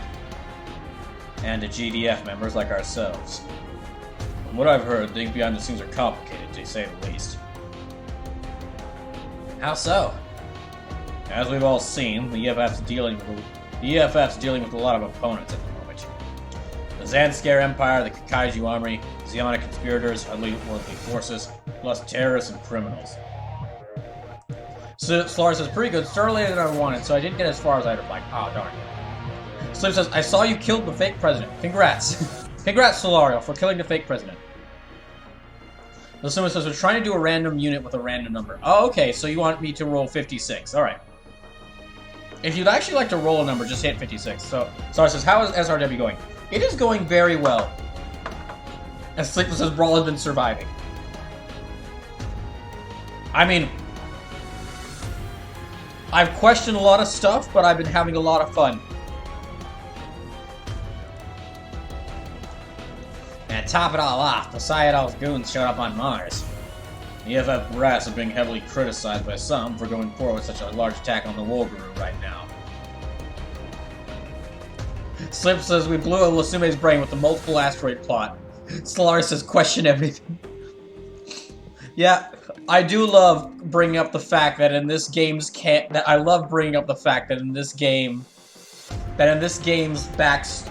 lore, because of two mech anime that are in this game.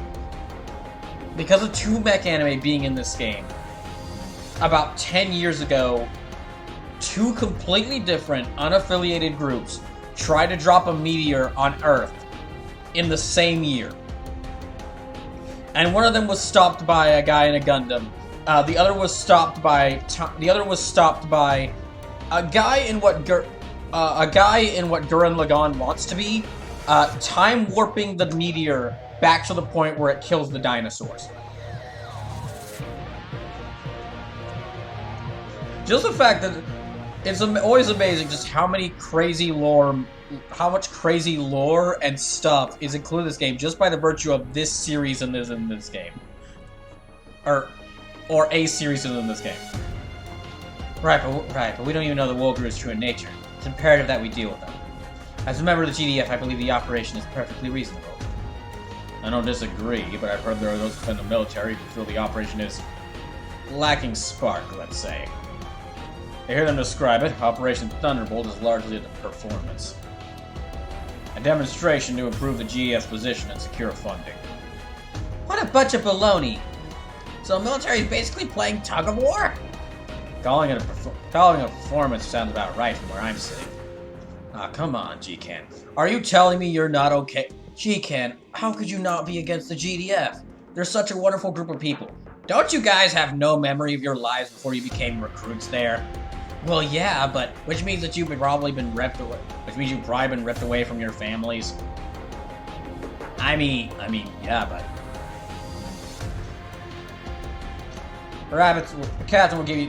Look, the captain will give you details later, but you rabbits will be on the front lines of Operation Thunderbolt. Despite Brawl's insistence that he does, despite BrawlKaiser's insistence that he doesn't want them there. Wait, you don't mean... The Asmubs are the GDF's top-of-the-line weapons, and they want us to show what they're capable of. It's a pretty heavy burden they're having us shoulder here. Oh, don't worry, I won't be having you do anything. Thirdless is Normie's Marvel Universe is the most ambitious crossover ever. Actual next, haha, mecha genre go burr. I really want to make a meme that's like the Virgin Marvel combined universe and the Chad Super Robot Wars combined universe. Or the Virgin Marvel alternate universe, the Chad Super Robot Wars alternate universe.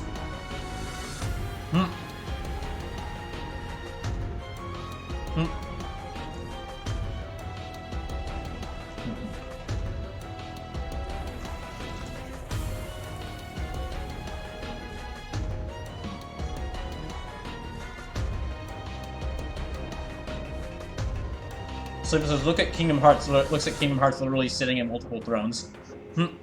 Well, Counter says more like Super Robot Wars Multiverse. Oh yeah, that's right.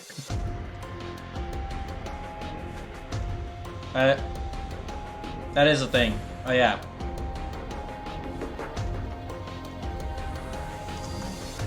Excuse me. So. Oh wait, never mind. I'll just keep going. So this game does confirm that the other SRW games happen long. But not only that, I'd say this is probably one of the most ambitious crossovers ever. Because, as included with some of the GalGaiGar stuff, in some ways, this is actually not just a crossover featuring some of these mech anime. This is actually this is, at least in some regards, for GalGaiGar at least, the canon sequel to GalGaiGar. In a fashion. I'm being very technical here, but for those who don't know, after GalGaiGar ended, I think I said this before back in this episode 6.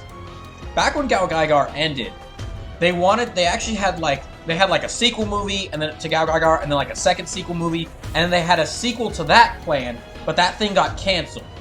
So it just existed as like a web novel made by the creators of the series. But despite everybody wanting to be that anime, it didn't exist as an anime, so it was kind of canon to the anime, but not, because it was just a web novel. But it wasn't like actually made. It was just made by the crew, so it was like a fan fiction made by the team who worked on the show, really. Until this game. Because what they did for this game is they actually took stuff, including the story, from that web novel and put it in this game.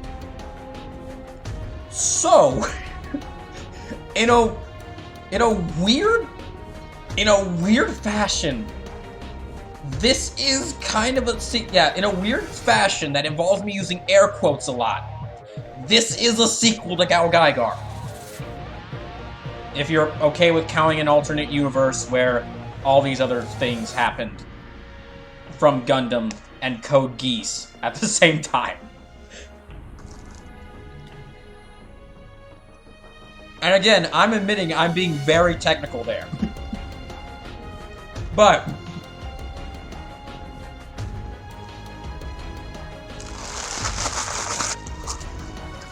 and Sleeper says, this game just confirmed the other SRDV games happen all. Oh yes, absolutely.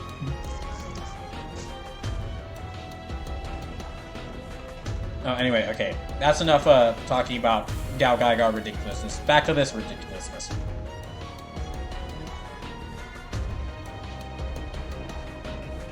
You can do it, Asagi. Sora says, I don't know if I want leftover pizza or if I want SpaghettiOs and save the pizza for later. Go with the pizza. Go with the pizza. So it says, the world's a big place. I'm sure other shit can happen currently. The Sume says, Sume.exe is crashed again. Sorry, Sume. But, for those who are just joining and haven't seen this stream of this before, this is me taking, Super Robot Wars. Yeah, the latest Super Robot Wars game, Super Robot Wars 30. I'm kind of doing an in-depth playthrough of it. Like an in-depth actual playthrough of the game. Like if you had any questions about this game or how to play it, I would explain it or answer you. Because I played this game for a lot. But also kind of be making fun of the game. Like teasing the game over like how ridiculous some of the stuff is. I'm calling this BrawlKaiser Fandubs Super Robot Wars 30. And it's the start of like a new kind of I guess signature series for this channel called BrawlKaiser Fandubs RPGs. We're right behind you guys. Just thinking about it's giving me a stomach ache. Get it together, Inside. Instructor Suzukaze. What brings you here, Instructor? I'm not your instructor. I'm your captain. Wait, then... Sorry to keep you waiting. The Gardinion, the home base for Team Rabbits, has finally been fitted out. All crew members are hereby part of the Dragons and will be participating in Operation Thunderbolt. Gardinion, hangar. Nami here reminds me of the first time I piloted an AHS MB. Lot sure has happened since then. Good and bad alike. You must be Izuruchi. Izuruchi? We're the pit crew for your Red 5. With the Gardinion here, you can leave Red 5's maintenance to us. A poem. If you are manly, shoulder hope and shoulder dreams, and enter the fray. Yep, you're definitely Majestic Prince of characters. Oh my gosh, does that mean that my Rose 3 has its own pit people too? Yep, there's a crew for each and every HSNB. I'm Reika Sayonji, head mechanic. I gave you the lowdown on Azimuths the first time you piloted them, I remember. I apologize for miscalling Asmids as AHSMDs. Won't happen again. Yeah. I'm part of Drag Cruise now, so I'll be giving you guys combat support from here on out. Glad to have you in our corner. I've wrangled up some seriously skilled wrench wielders, where you're going to love the way your machines handle. Please be hotties, please be hotties, please be hotties. Graphic figures for babes. Hold on. Who's okay. Defeat condition. Allied warship shot down. Yuzuru shot down. I think I know. Well then, Saruga. Especially because you're making that face. Saruga, I'm gonna throw you to the wolves this next mission. Zuru, you stay here while I introduce everyone to their pit crews. Appreciate it. Wait, so what am I supposed to do? Das! Are you another member of the Godinion's crew? I expect good things. Ah, damn. Okay, look, if anybody walks up to you and the first thing they say is, I expect good things, you don't want to be around that person. You know they're going to be hard to please. And she just walks away. Okay, yeah, side note, if you walk up to a person walks up to you, and you say, hello, how are you? And they just say, I expect good things, and then they walk off, yeah, never talk to that person again. Person has really unsufferably high standards for everything. Hey, wait, where are you going? Lucimus, there's a lot of crazy hair happening right now. Sleepless says, the worst part of Saruga is a sniper, so he has a scope.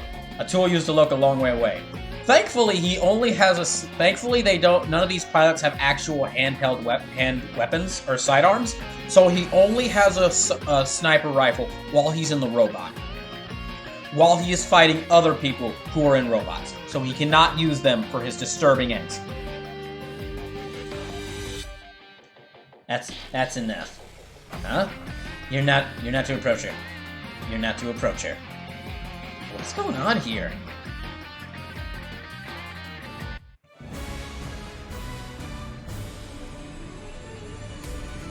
The Battle of Ceres.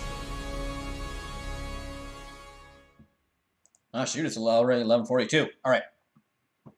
So, I might do another mission after this. We'll just have to see. We'll just have to see how things go. We'll just have to see how things go, or how long this one takes me. So this is Brawl understanding what I'm getting at is all the proof I needed. Because I played through this game. Because I played all the way through this game. So I know he absolutely would do that, the slime. Right, okay. Time to get a good group of teenagers on the field. So Celise, Ray Earth, and Wyndham. There you are. And then May rolled a number for this thing. So 5, 6, 7, 8, 9, 10, 11, 12, 13, 14, 15, 16, 17, 18, 19, 20, 21, 22, 23, 24, 25, 26, 27, 28, 29, 30, 31, 32. Okay, so back all around. 33, 34, 35, 36, 37. 37 plus 9, that's 46. 47, 48, 49, 50, 51, 52, 53, 54, 55, 56. Okay, so Dan Kuga. Alright. 3 more units. Let me... So, just to let those of y'all who are newer to this know, there's a couple challenges in place for y'all to mess with me if y'all want to. If we use 2,500 channel points, you can make me use a unit of your choice. If you donate $12 for the next mission, if you donate $12, I have to use a unit of your choice for the rest of the night. And if we manage to break the brawl bar with enough donations, bits, or subs, at the next intermission, all characters will get upgrades. Although I'm clearly gonna have to change that starting next stream because seems like I don't have enough money to upgrade all the characters. Okay, Lusume with pick the unit for next mission. All right, go ahead, Lusume. So 5, 6, 7, 8, 9, 10, 11, 12, 13, 14, 15, 16, 17, 18, 19, 20, 21. Oh, great, Sendol. Is Inger's Okay. Alright, we got 1 spot left.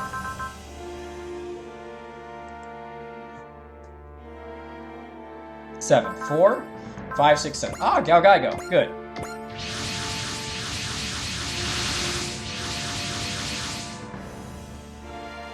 Alright. Okay. Let's get this started. We've confirmed liftoff from all azimuths. I'm sure you'll do great, Kitty. Ugh, why is everybody so disturbingly horny in this series? I would have not have read that if I had known that he was talking about Tamaki. Okay, no, fuck off. I don't. No, no, fuck off. Not you. Slim says, boo, not Sendo, the lesser of the Knights of Magic units. I hope you're watching too, Master Siegfried. The Gardenians sure got some serious lookers on the operations staff, huh? And Tamaki's fallen for him, hook, line, and sinker. She seems so bummed out by her mechanics, but now better than her staying permanently bummed at least. I'm jealous. Why can't I have hotties pop up out of nowhere? Shut up. I don't like you. Shut up. Kay gets a bunch of babes on her pit crew, but me, I have a bunch of muscle-bound freaks promising to butt me up. Have you not seen Mob Psycho 100? That is the perfect support group.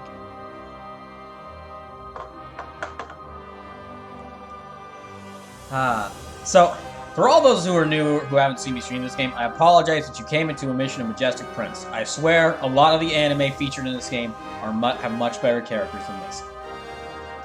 Thankfully, a lot of them are on my team right now. Dots. I don't even know how to respond to that. That was so stupid. Something wrong, Azuru? Yeah, did you hear what Saruga just said? Okay, yeah, you're right. That was pretty dumb. Sounded like someone messed with him in the hangar after we left. It's fine. It was nothing. That girl. Feels like I met her somewhere before. Simpsons, even Narrative Gundam has better interactions with this. You're right, but that's because Narrative Gundam involves all the original Gundam cast, like Bright and Quattro. Because like the original Gundam crew are just kind of side characters, all missions affiliated with them are kind of like lumped under Narrative Gundam. So, as much as I dislike Narrative Gundam, and I think the series being featured here, I don't like how the series is being featured here. It is okay actually for the missions focused around it, because it's basically like Jonah take it through like, all right, I'm here. And you just go, yep, okay, you sit in the back. All right, what units do I get this time? Oh, Amuro, great to see you. You're sitting in the front line. You're getting right here in the front lines. Happy to have you here. Like the Narrative Gundam mission game, there's no characters in mechs for them to give us from Narrative Gundam. So they have to go like, so they're like, Amuro, Char, Bright. Just, I'm laughing so much because Sleep was, you're right, but in a way that you are completely right, but in a way that makes Narrative Gundam look even worse. I wonder if it's connected to the memories I erased when I joined MJP. Team Rabbits, do you copy? Red 5 and Blue 1 have been outfitted with new weaponry. Should make it easier to neutralize hostiles at long range. Lusume says, so no G Gundam.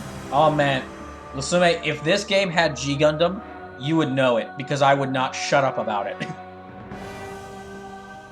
I wish this game had G Gundam. I wish this game had G Gundam. Ow. Maybe we might actually get it in the next Super Robot Wars, depending on when it releases. Because G Gundam is a very popular series, and it keeps showing up in Super Robot Wars games. So, for a reason. Yeah, sadly no G Gundam. Not this time around. We're definitely gonna get Gundam the Witch from Mercury in the next Super Robot Wars game. Or as I like to call it, Mobile Suit Gundam 3 Houses. Yes, ma'am. You don't sound very happy. You don't sound very happy. New weapons, come on! Will I be able to use them properly? The pressure's giving me a stomachache. I'll get over it. You've come this far. You'll make them work. True to the rumors, the GDF wants to use this operation for demonstrative purposes. For that reason, I expect you all to do your very best. For the GDF? For all humanity. That's right. Right. We're gonna stop the war guru right here, right now. Sleeper says, Witch from Mercury is this fall, right? Yes. Witch from Mercury starts in October. Or... actually, though, okay, kind of a funny thing. Witch from... in a very interesting turn of events, recently, during, like, the second quarter of the previous year, Gundam actually beat out Dragon Ball to become, like, the most profitable series that Bandai Namco has access to, or the most profitable licensed work that Bandai Namco has access to. Because Bandai Namco, if I remember correctly, Bandai Namco kind of handles all the, like, the model kits and, like, all the sales. Well, not the sale, I don't think so, but they handle, like, all the model kits and the games and, like, a lot of merchandise tied to all these different series. So yeah, like, very recently, like, the new series hasn't even premiered yet, so it's probably going to increase further then. But yeah, Gundam has actually beaten out. Gotten beaten out Dragon Ball. As far as record profits go. We're gonna stop the war guru right here, right now. Sometimes Zara's positive attitude really inspires. I don't care what anyone says. He's the leader of Team Rabbits. Everyone, Captain Common-8, DGF-5 Chief, and Commander's Mission would like to say a few words. Am I coming through loud and clear, members of the Tri Crews? L-Gaim? He was in charge of the Dagama front. Yeah, he'd orders us to intercept the war guru, then turned tail and fled. Is anyone in charge of this thing inspiring much confidence? As you've heard, Operation Thunderbolt will see the elimination of war guru forces from Ceres space. Victory here will show the war guru that we refuse to yield to them. I am also sure it will serve as a wondrous step towards humanity's eventual triumph. That's supposed to be a grand speech, he's not exactly selling it. Kinda sounds like he's just going through the motions. The fleet I'm in direct command of will make a direct assault on the enemy. We expect that they are anticipating this, protect they will move their fleet into flanking position. Your mission is to intercept them when they do so. Cyberpunk Sparrow says, I am here for more Super Robot Wars. Hey, Cyberpunk Sparrow, welcome in! How are you doing today? Well, that's straightforward enough. From what I've heard, there's some seriously top-class people working in GDF Staff HQ. I imagine it was an expert that drafted this operation. Must be tough for Ramane, having a boss like that. To summarize, a failure here will be a failure for all humanity! Cyberpunk Sparrow says, good, got done with the shift work. Hope work wasn't too hard on you today. Drill that into your brains and do your very damnedest. He just passed the buck straight on to us. He's right, though. There's no room for failure here. I'm not all that big on responsibility. If someone gives me a job, I do it. We have to do our best to protect Earth from these no-good space invaders. If we don't push back the war guru, making it to Jupiter will be impossible. Success here means success for Project Z. Cyberpunk Sparrows, it was okay, but I'm glad I won't have to work on Saturdays anymore. Good for you. Happy for you. So, you're actually catching us at the tail end mission, at the final mission of Chapter 3 of this game. Alright, and...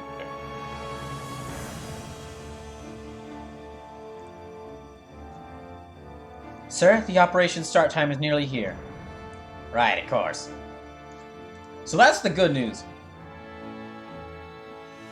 Solaria says, is it bad that I've not seen most of the anime that probably makes up this game? So, Solario, I will tell you, let me give you an answer to that. No, for two reasons. One, most people who played or heard of these games have not seen most of the anime of them.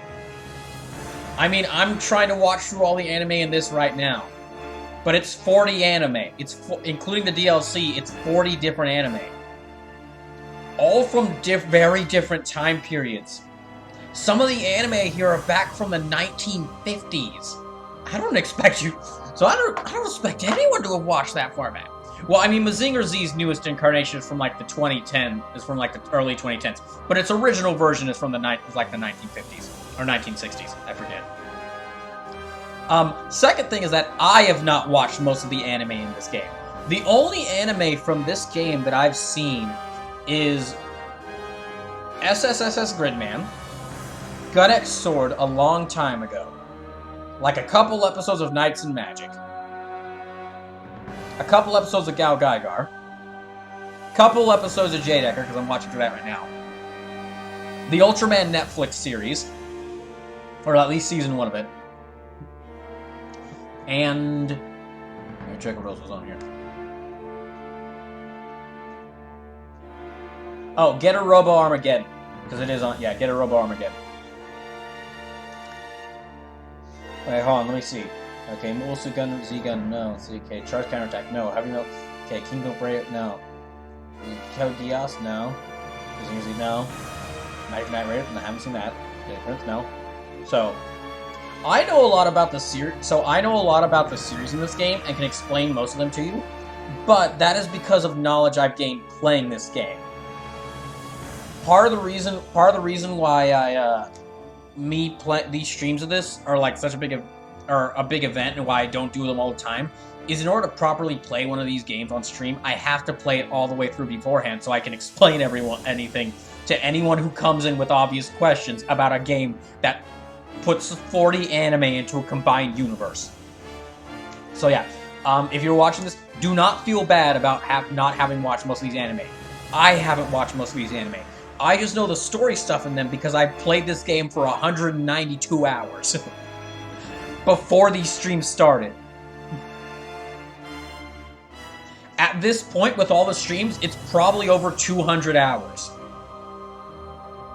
Actually, no, with these streams, it is definitely over 200 hours.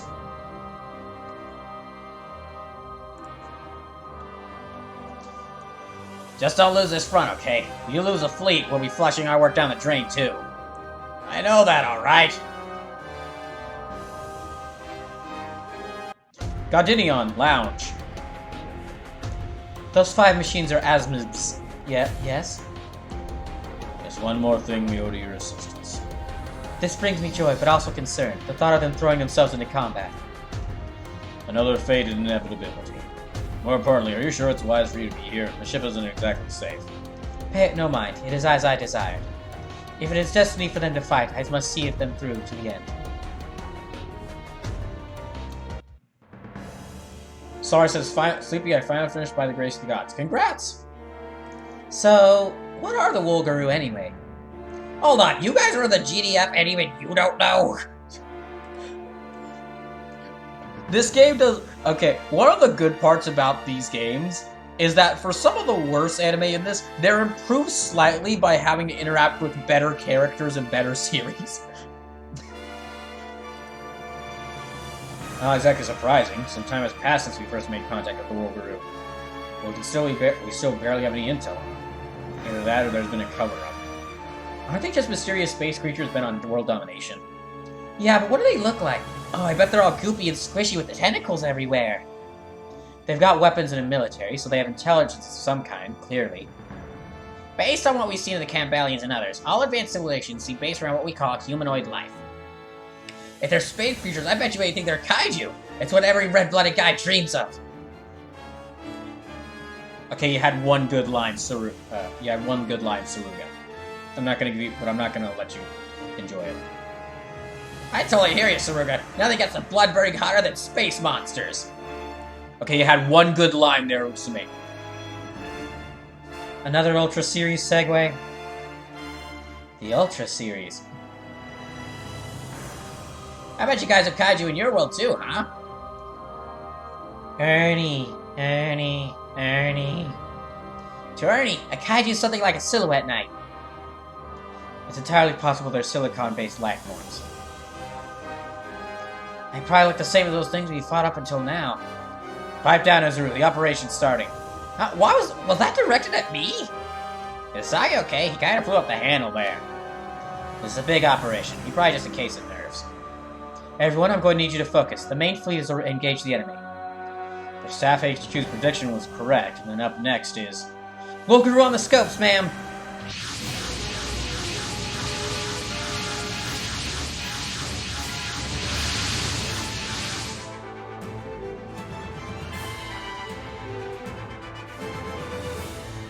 They're here, all right. If they attack the main fleet with those numbers, they're as good as dead.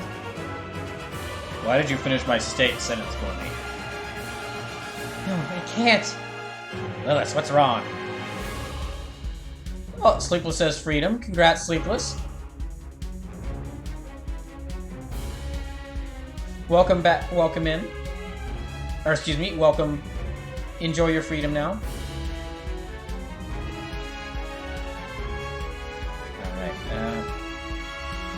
That black squadron looks like something straight out of Mirror legend. The Hand of God. The Hand of... It descended from the heavens to grant wisdom to living things. And to make a really good underrated PS2 game. Wait, does that mean the Wolgaroo visited Pentagona World? Save it for later. Our first priority is taking these guys out. Well, well. It would appear I have a roadblock or two to contend with. With those numbers, however, I doubt they'll even slow us down. Fire and death will be upon their fleet soon enough. The Wolgaroo are trying to punch through! Not if we have anything to say about it. Time to put these aliens behind bars. All units fan out and intercept. If we want this operation to succeed, we have to stop their advance. Team Rabbits, you're up. Let's do this, guys. We've come this far, no holding back. Good. If you cower in fear, the Juria system will feed those motions into your azimuth. It's absolute cruelty forcing all this on you. But this is the only way, so be it. All units open fire. Stop the Wolgaroo in their tracks. Alright. So, here's how things are going. Currently, I've got about 18 units total. Plus, yeah, 18 units total. And they have 27. However, these are smaller, weaker units. Reason why I was saying that this is, the reason why this is like the end of the chapter mission. It's a big mission. This is basically like, I guess you could say out of the game so far, this is like the first big mission that feels you're fighting in an actual war. Previously, before these, there was a lot of missions that like had quite a few enemies, but most of them were just skirmishes. Yeah, most of them were mainly just skirmishes. This is the first mission so far where you're fighting like in an actual... This is like the first actual full-scale battle you're fighting in. Alright, there. Gonna move you up here.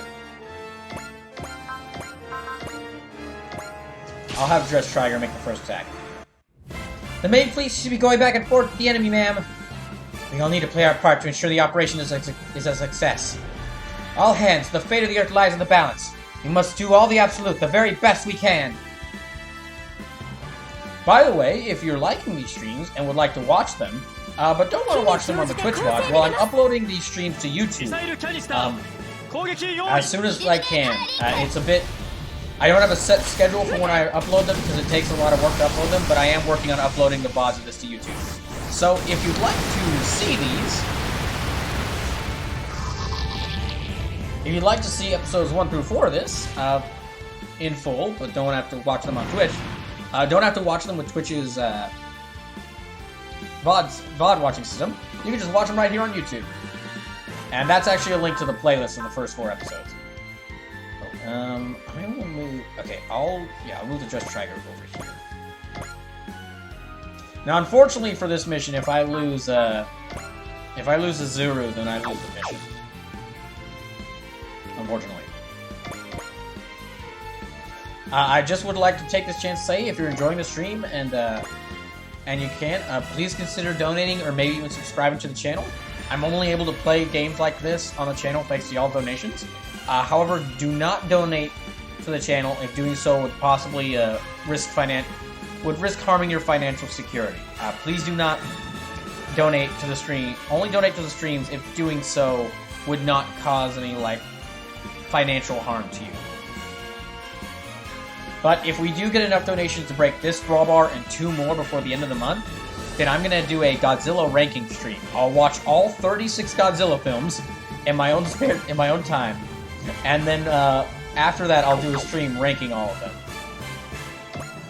Oh, right. Let me send out the weaker units first.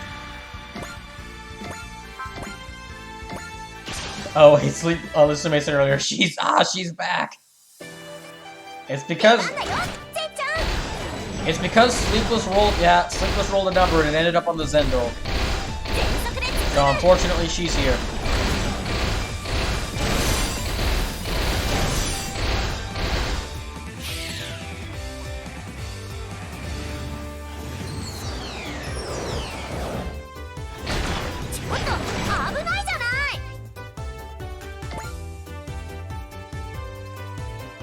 Okay, let me move up around here.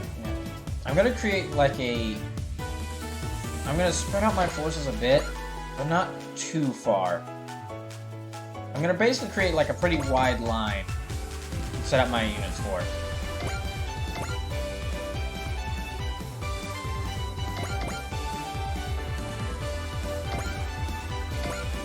Citizens could throw Kid in the driver's seat. She won't, could throw Kid in the driver's seat. Yeah, I could do that. I just keep forgetting to do that.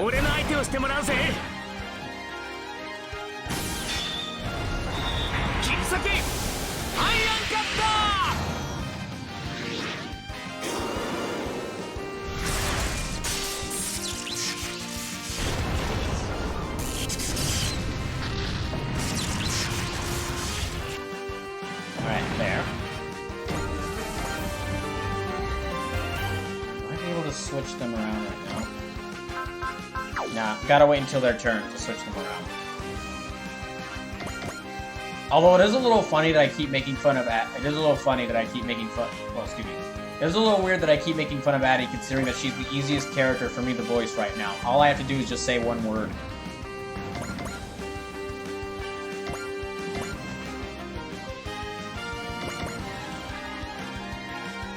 I'll put you right here.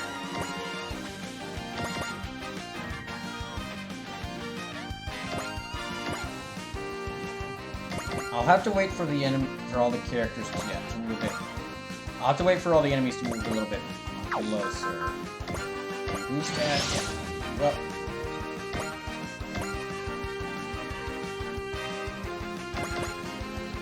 Oh yeah, definitely set you around. Okay, I don't have too much of a line around here. Let me form more of a line. Or excuse me, form more of a group around here. And I'll put... Okay, Grimmick could actually move up farther than anyone else, but I won't do that. I'll let him sit back here.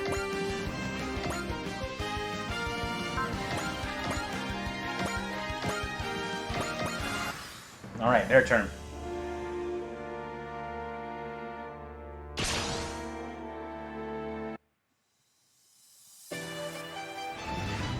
So I might actually lose some units in this mission, just because of how many enemies it is.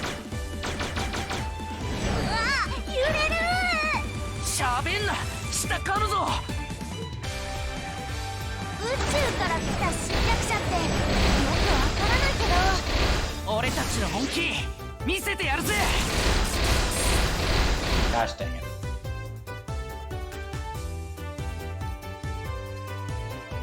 Okay, yeah. The Singersy will take care of this one. Lusume says, sorry, Brawl, I need sleep. Good night. Alright, Lusume. Thanks for stopping in. You have a good night. Sleep well.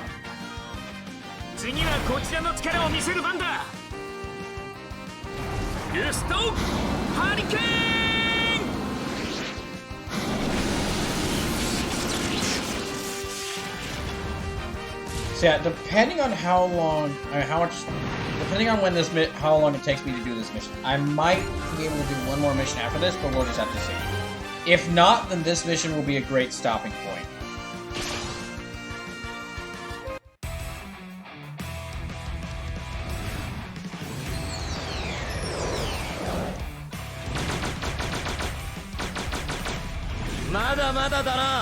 文句があるんならてめえが操縦しろってんだ。 Alright, come on, hit him, Dan Kuga. 上等だ。相手をしてやる。ランク剣。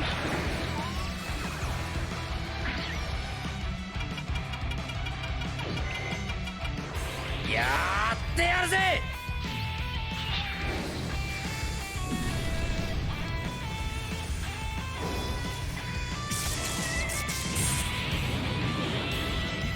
Ah, dang, so close.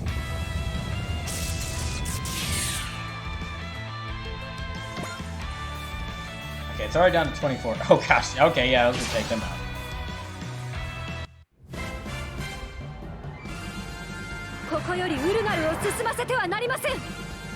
Hilarious that this tiny Wolverine ship would try and attack. Hilarious that this tiny Wolverine ship would try and attack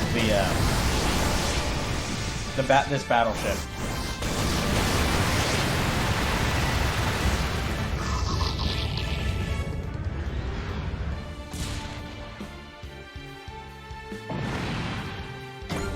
Ah, good. Ah, okay, they're going after them. Alright.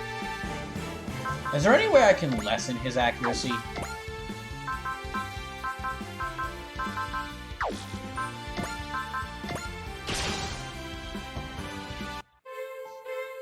No, there. Not much time to get a beat on these guys when there are this many of them. Either way, my kill count's about to skyrocket. Not if I have anything to say about it. Should not have had him evade. Should have had him defend. 3枚目を演じるつもりはねえよ。かといって2枚目とも言えないな。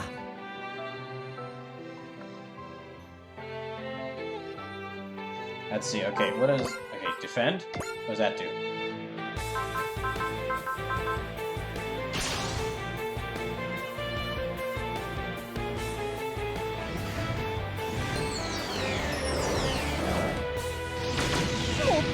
Damn it.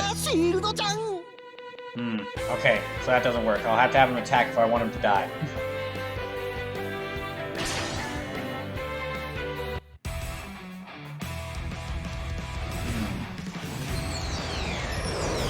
I think Dan Kuga will be fine here. まだまだだな。文句があるんならてめえが操縦しろってんだ。今だ、忍。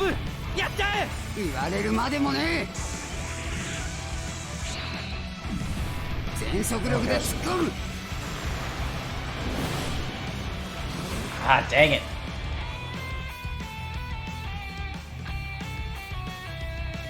They're not moving forward? Huh. That's weird.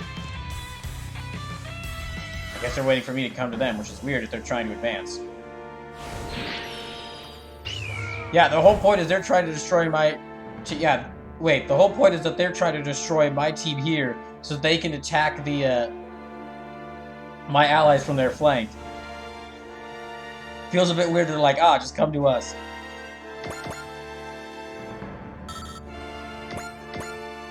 Alright. Well, I'll let y'all... Yeah, I'll throw further up.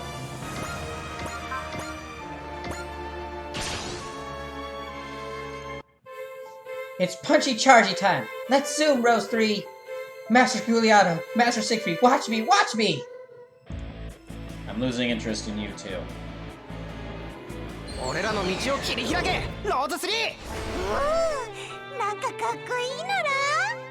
trying to think. Not only is my worst character from my most hated character from Majestic Prince, I don't know if there's a single character I like from Majestic Prince. Some of their mechs look cool. When I get to watching the show is going to be very hard. Watching the show is going to be very hard when I get to it.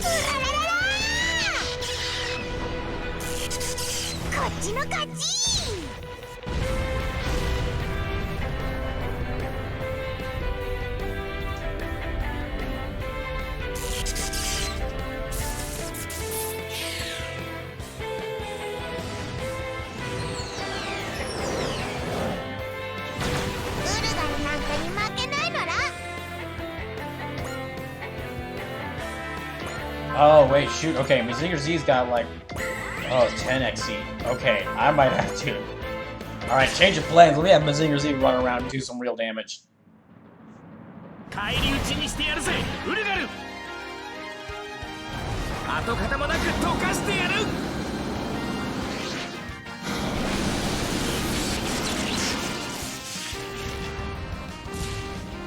One of the funny things that as I play through these missions again, one of the funny things I'm finding is that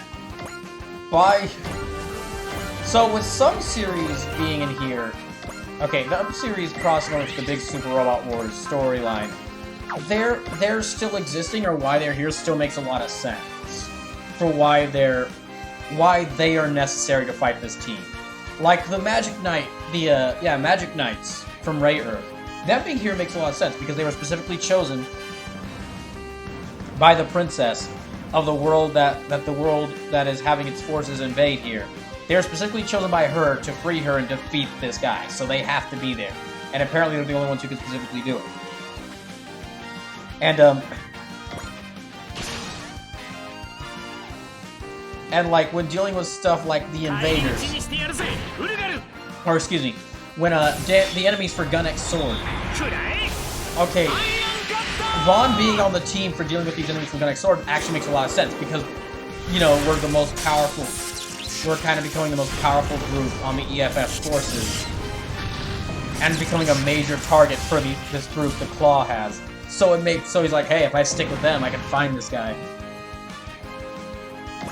And it makes sense for him being with the group because he has a personal reason to find the Claw and kill him. The Wolgaroo being here, or excuse me, Majestic Prince being part of this game actually makes like the more negative parts of the GDF stick out a bit more. Because like in the show, they don't have all these other mechs or shows with them. So like, oh, we need this like pretty shady organization that has to like try and raise money for funding for this military organization. It has to be, we need them around because they have to fight the Wolgaroo because they're the only ones who can. And it's like we have to involve ourselves in this dangerous technology, and maybe possibly unethical practices, and hire some of the most disturbingly horny people around because we're the only ones who can fight the Wolgaroo of these invaders. But here, everyone can fight them. Like, hey, there's a bunch of aliens attacking. We need this group, or we just call the team from Combattler V, who are experts at fighting alien invaders.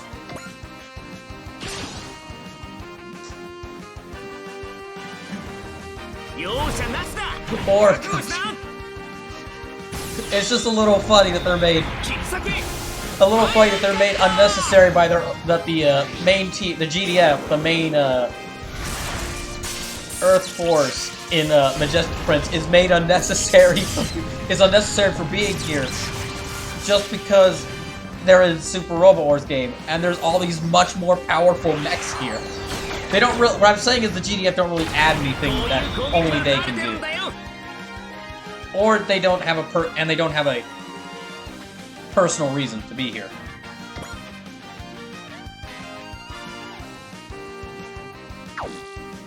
Okay, move.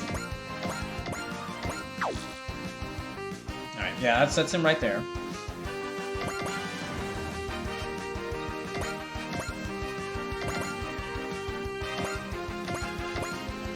Okay, yeah. Ray, if you take this one out. 一日も早く平和を取り戻すために今の私ならできることがある Oh, another good example of a team that needs to be here. Uso has to be with the Dry Crews because the Dry Crews are fighting against the Zanskare Empire. And Uso's a member of, like, the, resistance group that's fighting against him. So if he wants to stop this evil empire that he's fighting against, his best chance is with the people that includes Getter Robo and Gridman and Jadecker.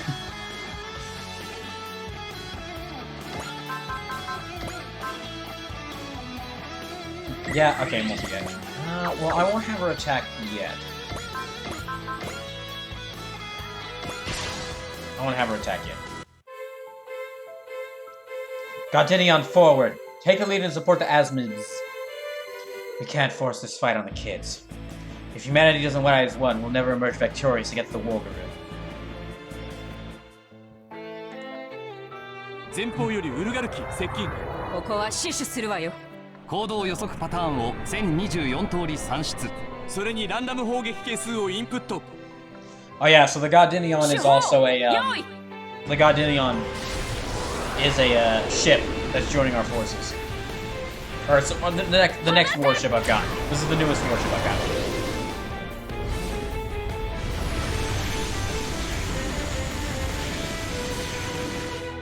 There's a total of like... I want to say 4 or 5 warships that you get. Yeah, there's 4 or 5 battleships you get.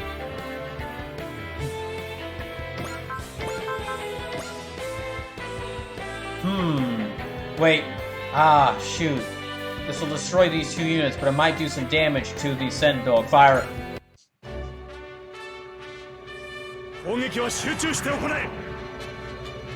主砲スタンバイ。てー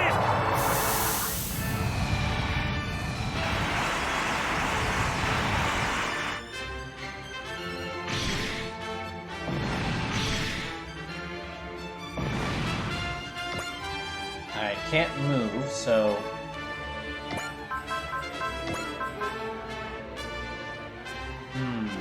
Boost EXC. I'll boost your EXC.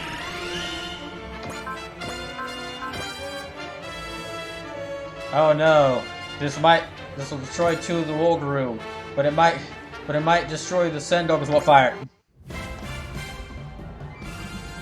ミサイルキャニスタースタンバイ。目標インレンジ。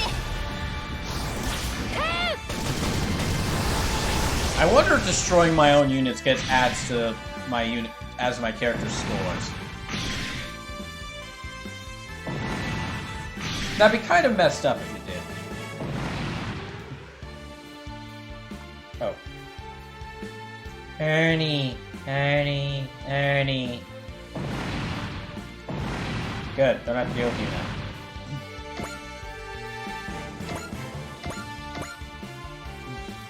And I can move you again, so, okay, X order, let me boost EXC for, yeah, the Gurren.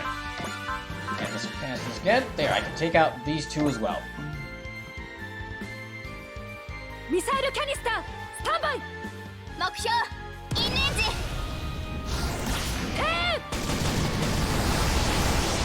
This should destroy these 2. Yep. They gone.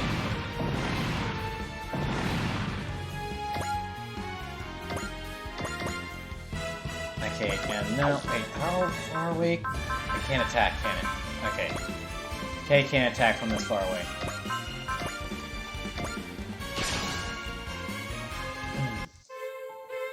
My role here isn't to wipe out the enemy.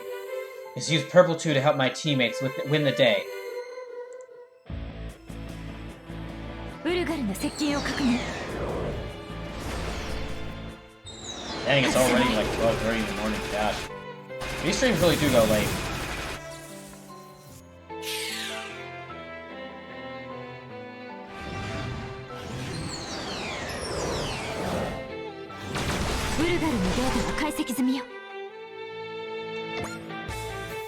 Alright, who's next?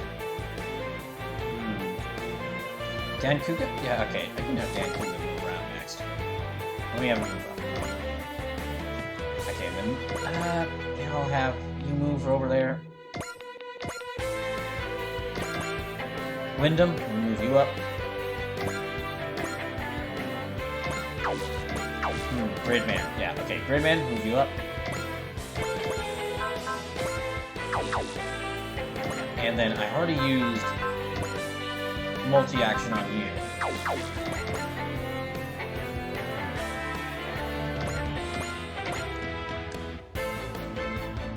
Yeah, let me have the Gurren take out this.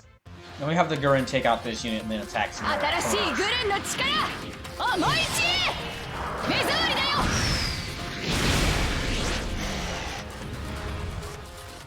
Right, good. And yes. Okay, she's got multi-action now. So activate multi-action again. Take out you. 悪いけどここで消えてもらうこいつで十分 And now have Gurren go over here. Oh, okay, I could have Gurren jump in here and attack. Yeah, I'll do it. I'll do it. I'll have her. Yeah, I'll have Callan hit this way. Yeah, I'll have Callan hit this part of the fleet directly. Just gonna sit back and watch as all these enemies throw themselves at the Gurren, and she's gonna just parry and counterattack. And Callan's just gonna parry and counterattack him. これでこれがグレンの副作波動だ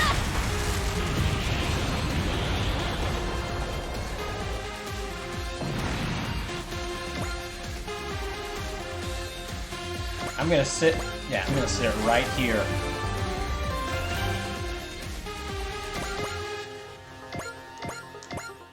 I don't think this will destroy it, but it'll do quite a bit of damage.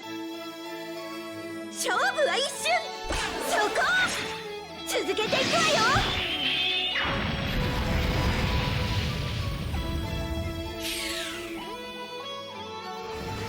She'll be fine.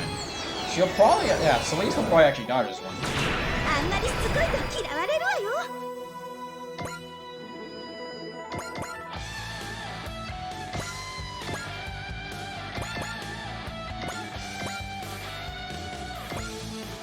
I think that's everyone, so yeah, I'll suspend. Oh, Denkuga. Forgot about you. There's about 13 of them left. Yeah, fine. Let Purple 3 get this. Or excuse me, yeah, Purple... The Purple one. Let the Purple one get this. 敵機は射程圏内追っかけろケイ弾幕を張る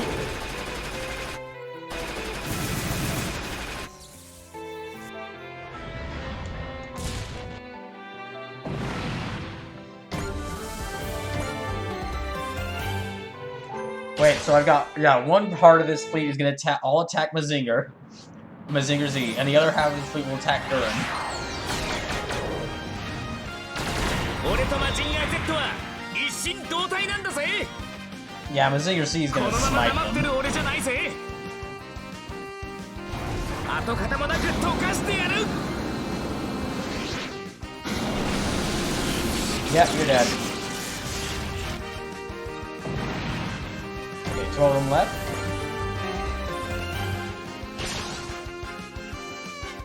I'll go ahead and use double burning fire.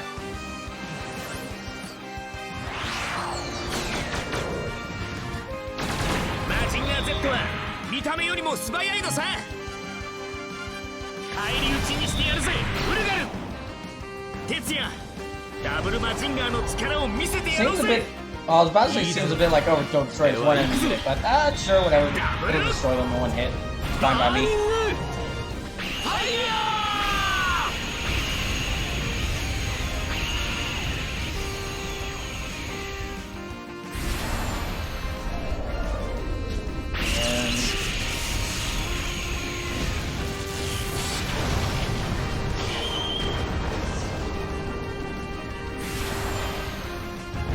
平和をこの手に掴むまで俺たちは戦い続ける Alright, that's that one down.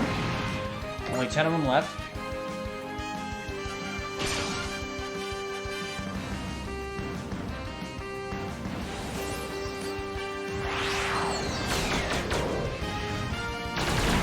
So yeah, this will be honestly a bit even easier than I was expecting. At least for now. 好き勝手もここまでだ Helps that I've got Unit 3 so tough. ブレストファイ Or that have been upgraded so much.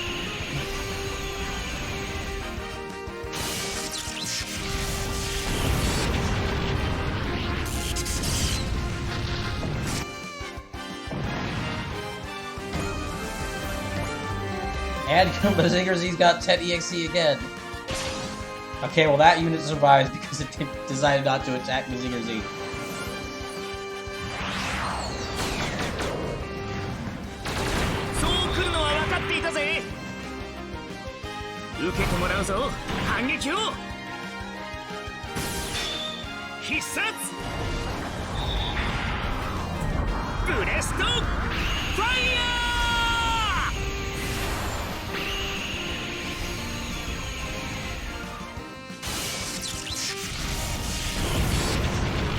Good, gotcha. Okay, only about 8 of them left. Alright, yep. Now Callan's just gonna start ripping through these guys.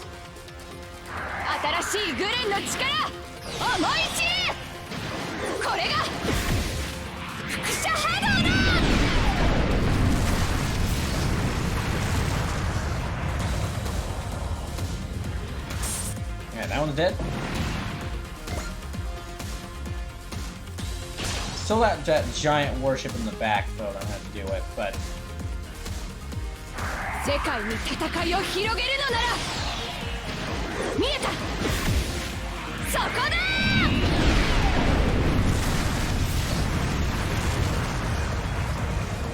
Yep, you're dead.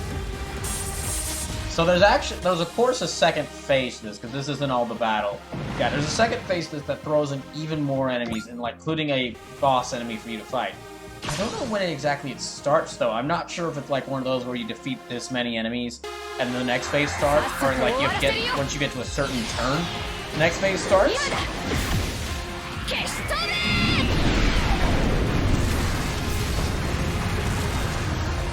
So I'm kind of just that's why I sat Mazinger Z and a Gurren type special here. I was like, okay, let me just sit these two here and have them destroy all these other enemies, and then wait for the boss to show up.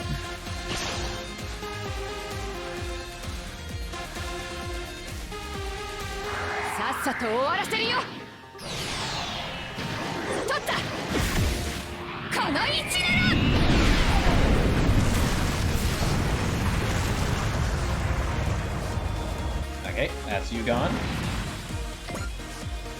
Oh yeah, if this enemy ship, if the boss wants to show up, they've only got like four allies here left.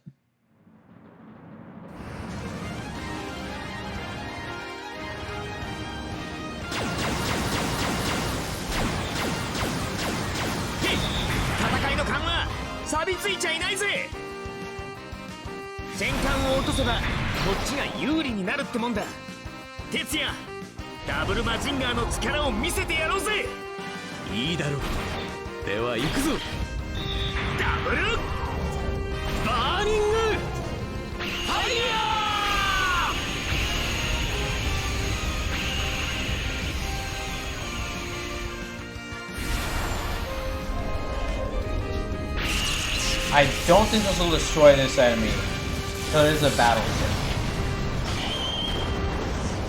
But it will get close.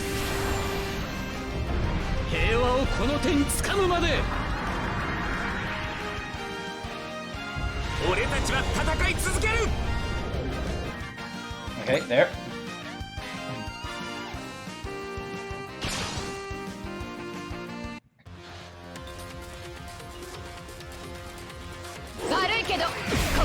Now, Gurren type special has managed to get this high damage, but I'm curious if it'll be able to destroy this one in one hit.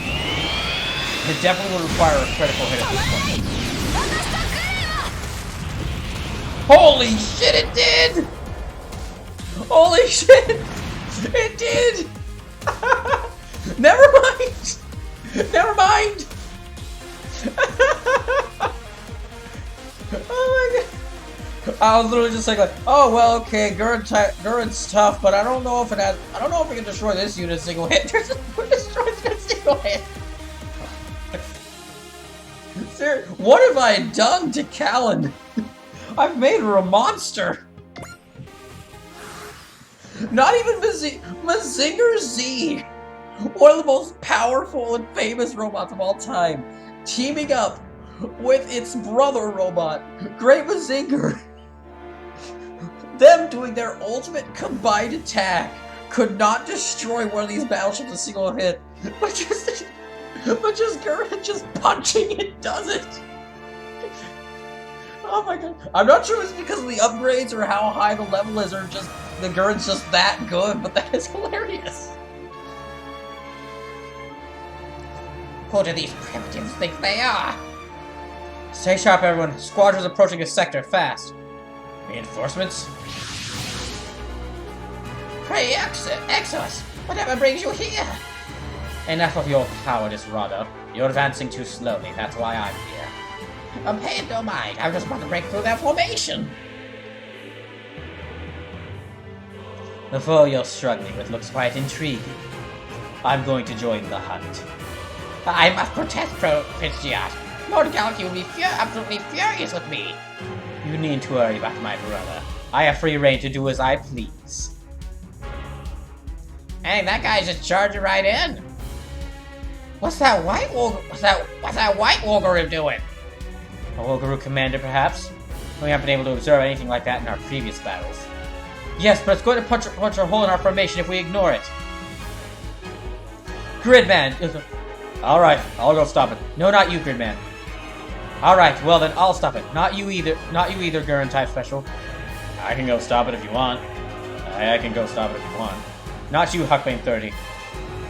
I can go stop it. Not you, Rayer. Okay, then who do you want to stop the thing? Red 5! Wait, me? Your Red 5 is the only machine we have fast enough to keep up, is what I would be saying if I was a complete and absolute liar. Yeah, no, like, anyone else in here would be a better unit than... That's an order, now get going! Yes, wait, are you just trying to get me killed? A Wolgaroo special unit. We'll have to... Maybe this will be finally the chance that I can't have to get rid of this team. All units, cover inside Izuru. Actually, the whole thing that the GDF only sent Team Rabbits out here to get them killed because they're an absolute failure as a team would be that would actually be a better reason for why they've been sent out and why they've been included in these battles than the reason they actually give in the story. Easier said than done. Izuru, hang tight till we can get to you. You got it. Oh, challenging me in single combat, are you? You've piqued my interest. Let us see how well you resist, primitive creature. Here it comes.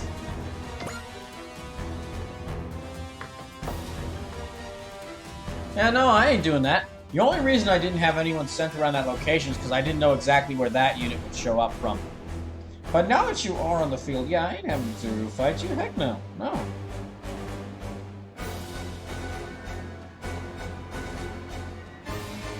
Why would I have Izuru fight you? Why would I have Izuru fight you when the Gurren's right here? And I could add all this to its attacks.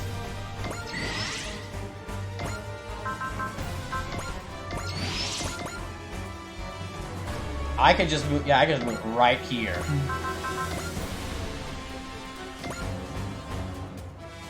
Okay, before I actually do that, though, I'm gonna have Gridman get in... Well, I'm gonna have someone take care of this shit.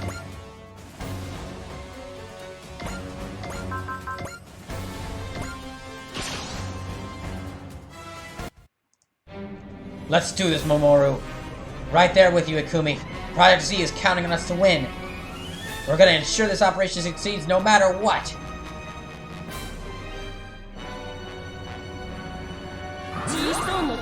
Yeah, before I actually have Callan just destroy that guy, I'm gonna...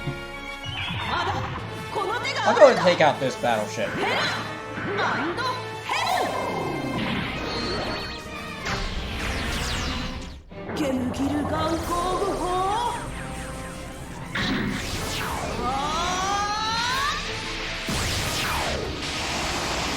see, it's got about 38,000 health.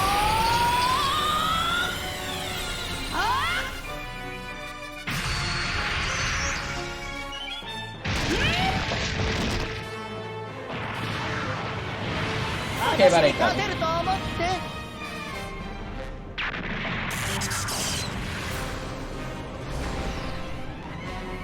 見るからに分厚い装甲じゃな。消滅させてあげなさい。 Ah, good job. 守る。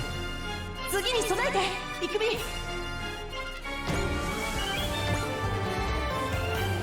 Now then, oh, there's Gridman. Okay.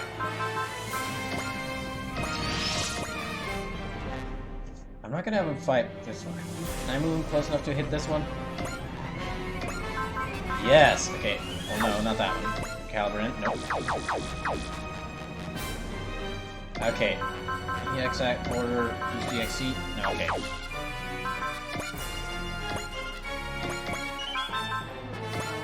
EX order stats up.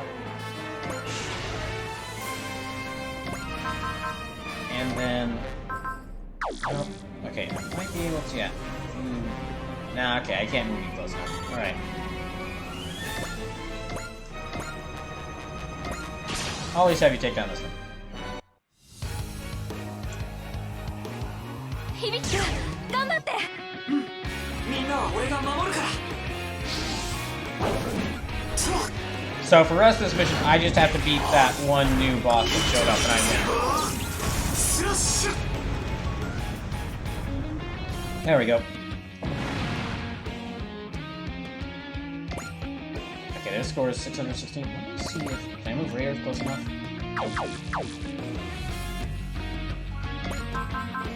How about Hakbane? Yes, let me try if I can move... Let me see if I can move Hakbane close enough.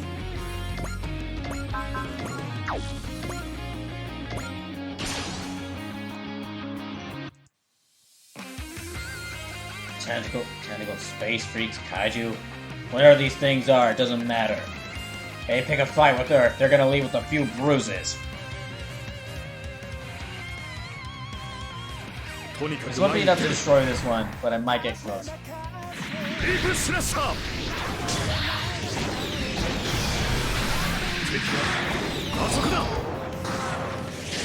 on, come on.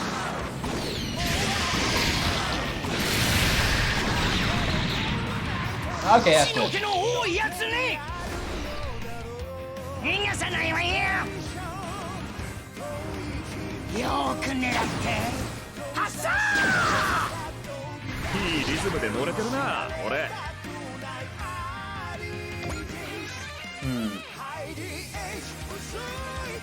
Okay, next.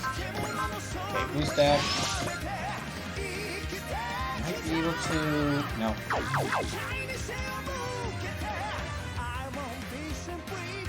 Dang, I haven't gotten to use the rare units at all.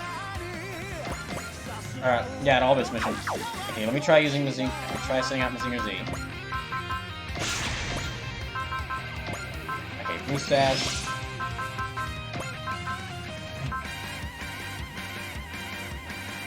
Direct attacks.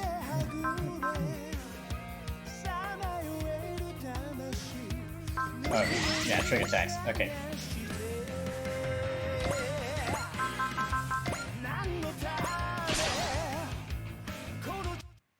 This might not destroy this thing either, but...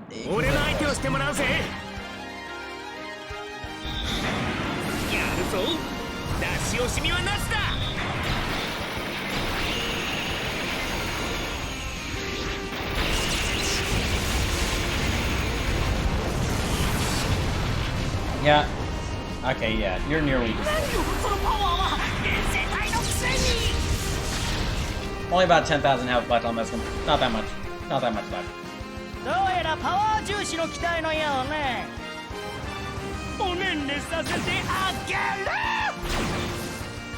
Good.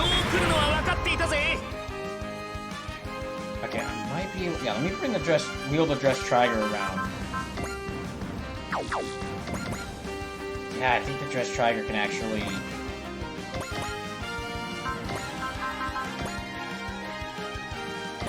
Ah, darn.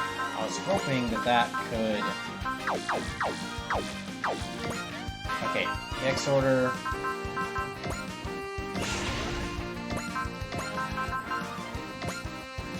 It's close, but not enough. Well, at least we get to see like a battleship fight. 敵艦を沈めます。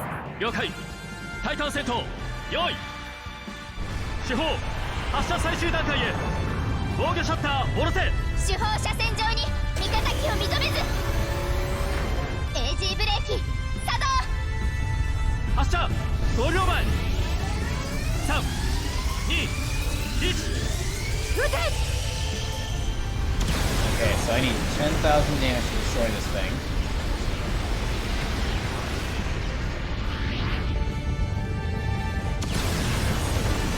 Come on. Might be able to do it if it gets a critical. Ah, so close.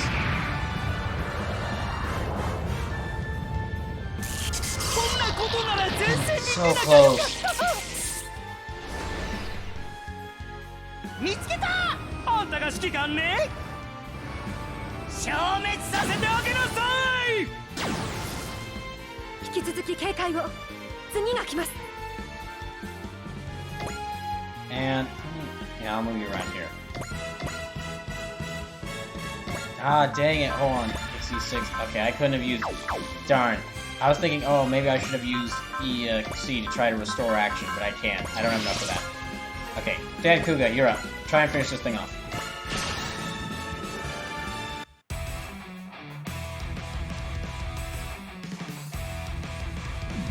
戦いの鉄則は頭を潰すことだ。 Alright, take him out, Dan Kuga. It's only 1,000 health.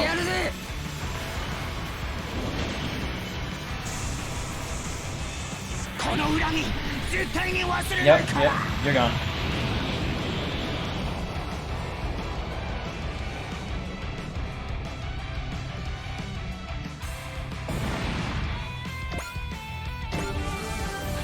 Okay, good. I can't lose our flagship. Not here, certainly not now. It's not my fault, it's all because the prey Exorius arrived and disrupted our tactical balance. Alright. Miserable coward. You disgust me. Leave at once. If you don't understand why this hunt matters, the Wilduru would be better off without you. Okay, before... Yeah, I'm just gonna move... Yeah, Zuru back here. Because I...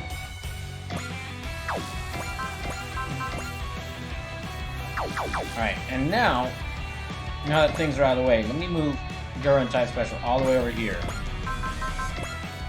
And try and take them out. Okay, this thing has 34,000 health. スピードは互角。それなら And Gurren has Smash It, Direct Attack, and... yeah, Smash It, and I think Direct Attack and Attack. Okay, so attach, so... Dang, okay, 17,000. 面白いことをする離脱しないとは潔い遅いな単純なのよ、攻撃が What was that you were saying about being too slow? Let's see, what is it? Yeah, let me go and use this.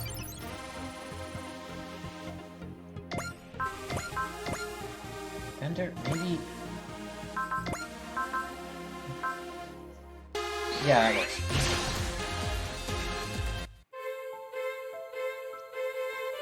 Izuruには絶対に近づけさせない。外すわけにはいかない。慎重に。このタイミングなら。Okay, good hits. Only about 3,000 with critical. Okay. Well, I mean, I haven't really upgraded this thing a lot. 面白いことをする戦いはこうやるのだまずは足を止めるスピードが速くても予測してしまえば Okay, dodged. Alright. Let me bring in Celise. And I think... I'm not sure if we'll be able to destroy this one, but... Here, I can try it out. さっさと自分の星に帰ってもらうわよ。 Okay, so about 13,000. Come on, Celise. Probably doesn't have the strength to destroy it. Nah, okay, about 4,000. Darn. 手加減が無用らしいな。どこまでも追うぞ。すぐに片付ける。見たセレス、なかなかのもんでしょ。 Alright. Who else do I have? Okay, I've got the Godinion. I can move that a bit closer, but it can't attack. Rose, I can move that one closer. Ray Earth, move that one a bit closer. Wyndham, yes. And blue one, yeah. Just like one or two more attacks and it'll destroy them. Yeah, one or two more attacks and Giart will be down.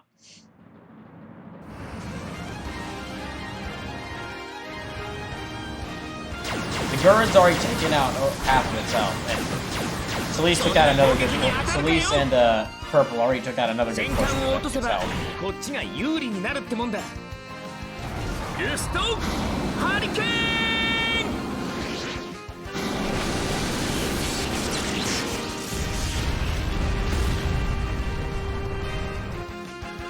There, alright. Only about 3 of them left. So now it's his now it's his 2 bodyguards.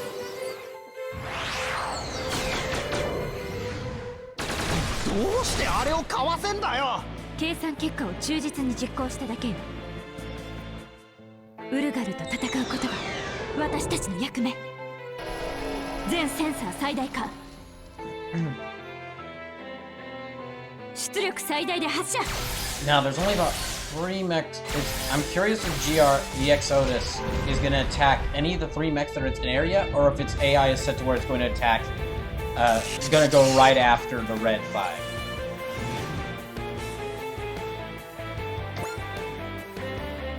Okay, you're going after Celise.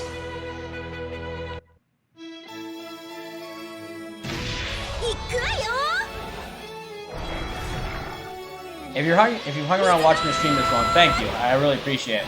Hope the stream has been fun to watch. It's been nice to return to this game after about a week off. I hope it's been just as fun for y'all to watch. Alright, yep, you're gone. Okay, just...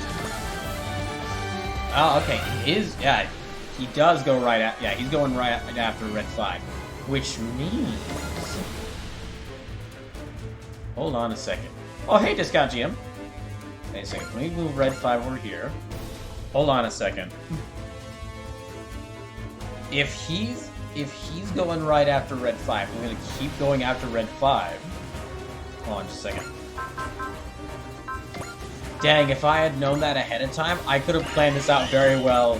Where I could have just set Red 5, I could have just moved Red 5 around and had Exodus, like, follow him.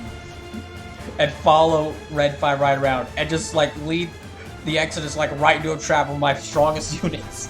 Just, like, strongest units who then all block him in. Like, all of them just get, like, all right around the Exodus and just start pummeling it. Okay, if it keeps this same AI, because, I mean, this guy's gonna come back. If it keeps this same thing in its AI, where it keeps targeting Red 5, and I think it will, I'm gonna remember that for next time this guy comes on the scene. I'll, like, choose 9 units. I'll get, like, 9 units for ready. Because the game always sets it to where Red 5 will move closer, because they really want you to fight his thing with Red 5, but I don't want to. So, yeah, I'll take Red 5, pull him back, let Exodus follow after me, and then, like, when he gets close enough to my group, have my group all swarm around him and just start pummeling him. I need to remember this for the next time I fight him. Because if I pull this off correctly, if I can pull this off correctly, it's gonna be amazing.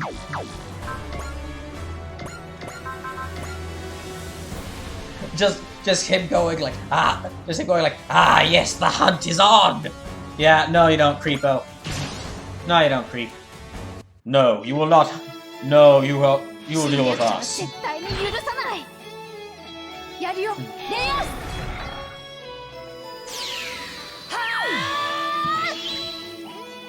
I think Grey Earth may be strong enough to destroy this thing. Maybe? He's got about 8,000 health left.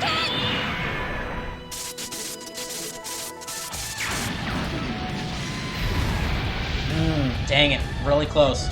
About 6,000. Only about 2,000 health left. 有用な遺伝子を持つようだな。離脱しないとは潔い。遅いな。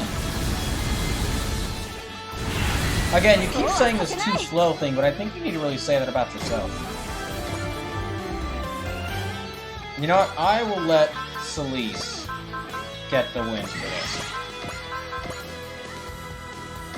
I'll let Celise get the win here. 自信満々で身勝手な理屈を振り回す人って始末に追えない。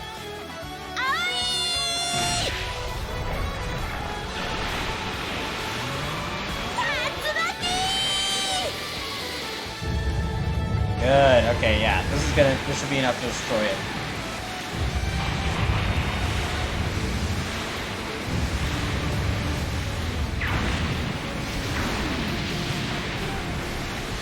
Gotcha.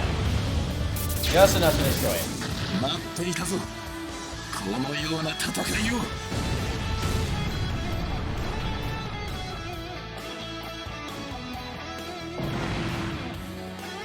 Stand by.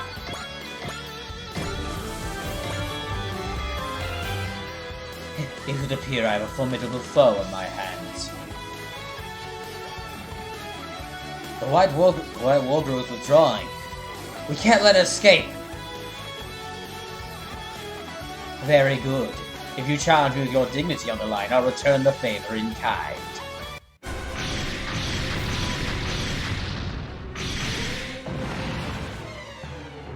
Ah! Izuru! Run for it, Izuru! No, I just need an opening. That light. The Juria system is fully operational. What's going on with Red 5? Ah.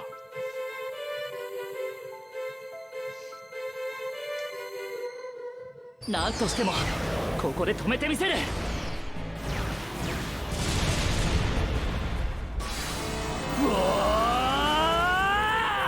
Oh, that's creepy. Oh, that's creepy.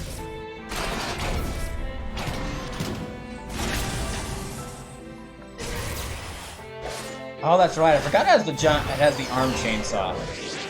Or the laser chainsaw built onto its arm. It also has a gun on it.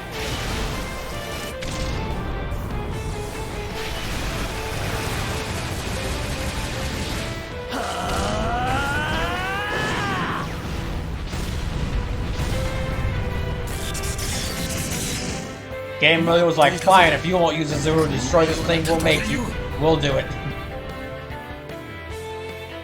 Although, I mean, it makes sense. Like, they had to find some way to make it so that GR would obsess over this guy after I just used everyone but Izuru to destroy him. Holy smokes. Now we're talking, Izuru. When push comes to shove, shove hard. Watch it, Izuru, the prick. Can I say that word? Watch it, Izuru. He's still alive. He's still alive. What? That was fun. Until next time we meet, primitive creature. Walker are retreating. Mission accomplished. Barely. We have the Gurren type special to thank for that, I think. Why didn't they deliver the coup de grace, though? After fight that crazy, boy just ran out of energy. Dots. It looked like there was a human in there, and they spoke too. So that's the true nature of the Wolverine. It kinda looked like the girl I met in the hangar, too. Captain, incoming transmission from Captain Komine. Most of Operation Thunderbolt's main fleet was wiped out. What did you say? Our efforts spared the fleet from Wolverine pursuit, but our surviving forces are currently fleeing the sector. The dry cruise has been ordered to rendezvous immediately to assist with the aftermath. I don't believe it. Even though we won, the main fleet still got crushed. Something tells me the war with Wolverine is just going to get worse before it gets better.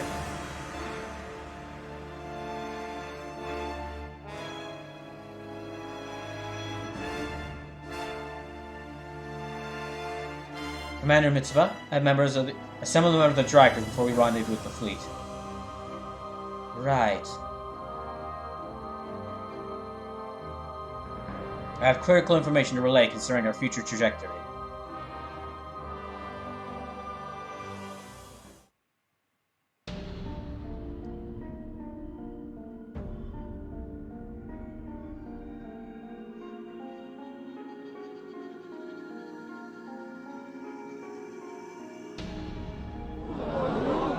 Just tried a briefing. So the dry cruise won, but the flame fleet got clobbered, huh?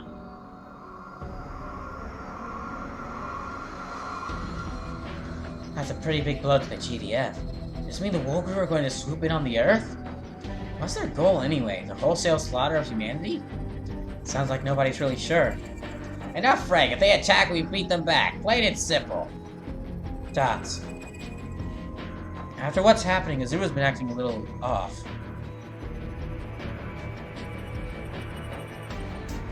Did anyone think something go down between you and that white Wolverine? I saw something I shouldn't have. Don't tell me. A ghost? Is it a ghost? Well...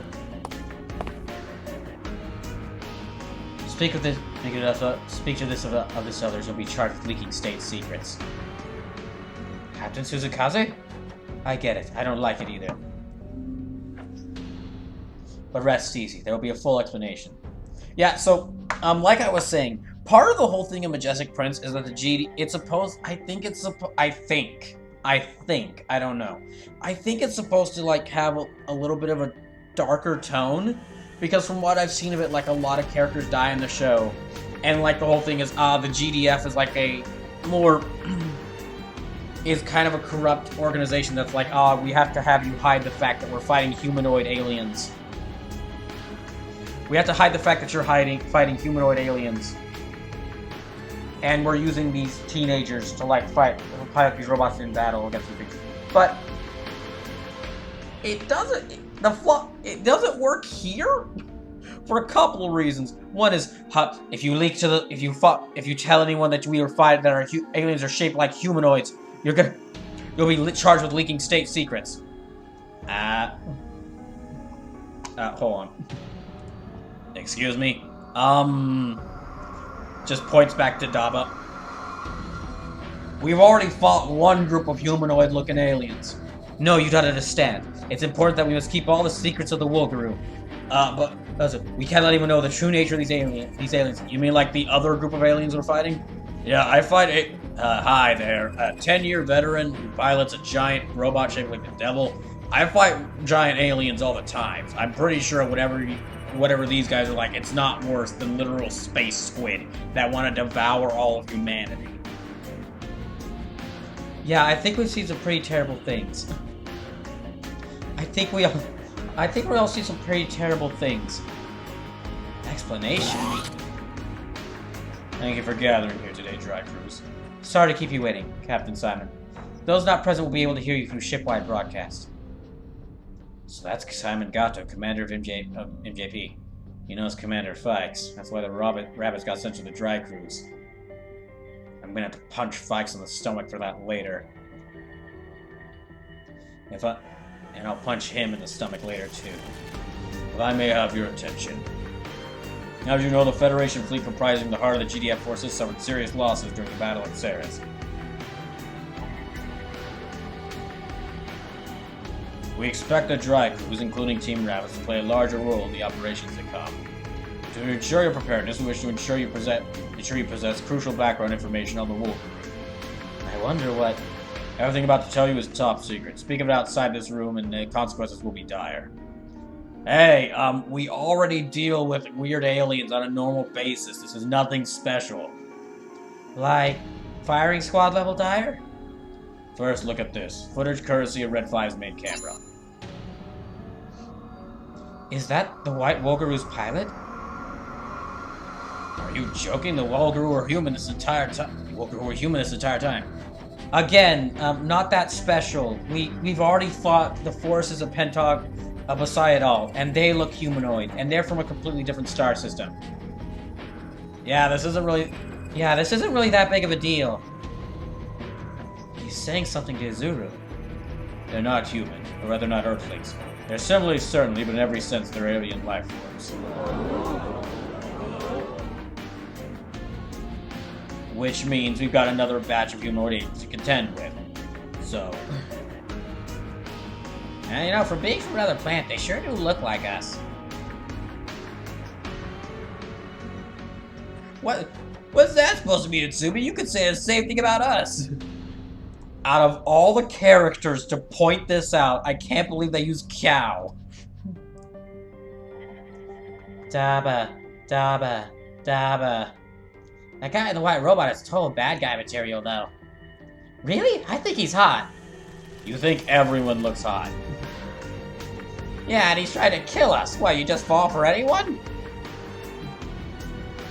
I wouldn't say that, but maybe actually. Shut up! Both of you, just shut up! Daba. Izuru. Yeah, can both of you just be quiet for a moment? Look, mister, I don't know what the big deal with them fighting aliens, because, I mean, we're aliens too, so... Hey, anyway, Izuru, you've been acting a little odd since battling. Is that because you saw him? Yeah. But you didn't react this way when you fought against my people. Well, yeah, but... I mean... Well... Wait, then how come it's totally okay? Wait, you didn't... Seriously, hold on. Why is this such a big deal if we're here? Looking back, it's not just the pilot's appearance that's similar. The way his machine moves is similar to Asmod's. Only natural, considering Asmod's employ their tech. So the reason the Asmods seem so out of place is because they use alien technology. Source of our information gave us two key pieces of data. The first was news of the Wolgaru's impending invasion of Earth. The second was the core technology used by Asmods. All machines piloted by Team Rabbits were developed using that tech. Wait, so we've been piloting Wolgaru machines this whole time? The fundamental designs are Wolgaru, but they were modified to accommodate human pilots. MJP members were also responsible for developing the Juria system. If I may, how did that information make its way to Earth in the first place? What I'm wanting to know is why it wasn't given to people like me in the new Photon Research Facility, or Ryoma, who literally fights aliens on a daily basis. Yeah, I fought some pretty weird stuff. This is really... Why wasn't this brought to my attention first? Through Wolgaru defectors. What? She'll explain the rest in detail. Alright, come on in. Pardon me. Wait, I know you. I expect great things. You're the one who taught us to build Asmods? Draw no closer. That won't be necessary, Daniel? Or Daniel?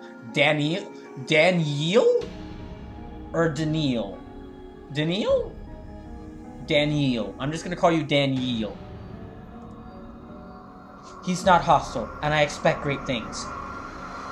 Certainly, but... OMG, another hottie? You don't have any other mode, do you?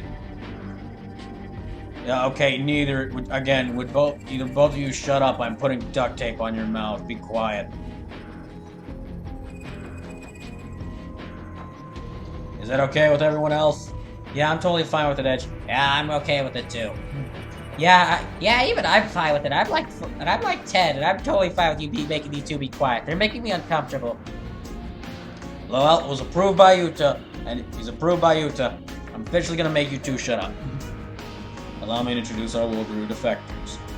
My name is Teoria, and this is Daniil, and I expect great things.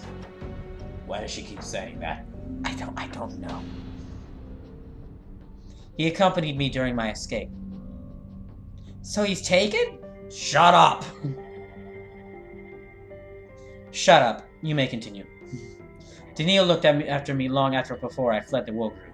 I am a member of the war group. How would you call it? In Anglic, nobility serves as an accurate enough for a translation. Teoria is the daughter of a high-ranking war group family. So she had a real silver spoon upbringing, huh? She does have that kind of air to her, yeah. Not that I know anything about alien royal families. She's a noble heiress? Shut up. I want to speak to you all of you about the Wolgru and Asmus directly. That's why I'm here. Sleepless says goodnight, Brawl. I'm bowing out of the mission to brief. I think the majestic prince has caught Sleepless. As even annoyed Sleepless. Sleepless like, alright, yeah, I'm done with this series. I'm out. Peace. I'm out. Peace. Good night. Sleepless is leaving the building. We're about to leave. Yeah, I'm about to end this stream, though. After this cutscene, I'll be ending it. Trippy App says, who the bloody hell picked Dead Man Wonderland for you to watch? Detective Heartache. Sleepless picked Fate Stay Night. Lusume picked Transformers Beast Wars, and Detective Heartache said Dead Man Wonderland.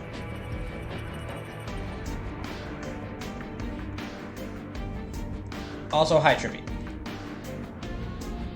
Sounds like we're going to get some answers.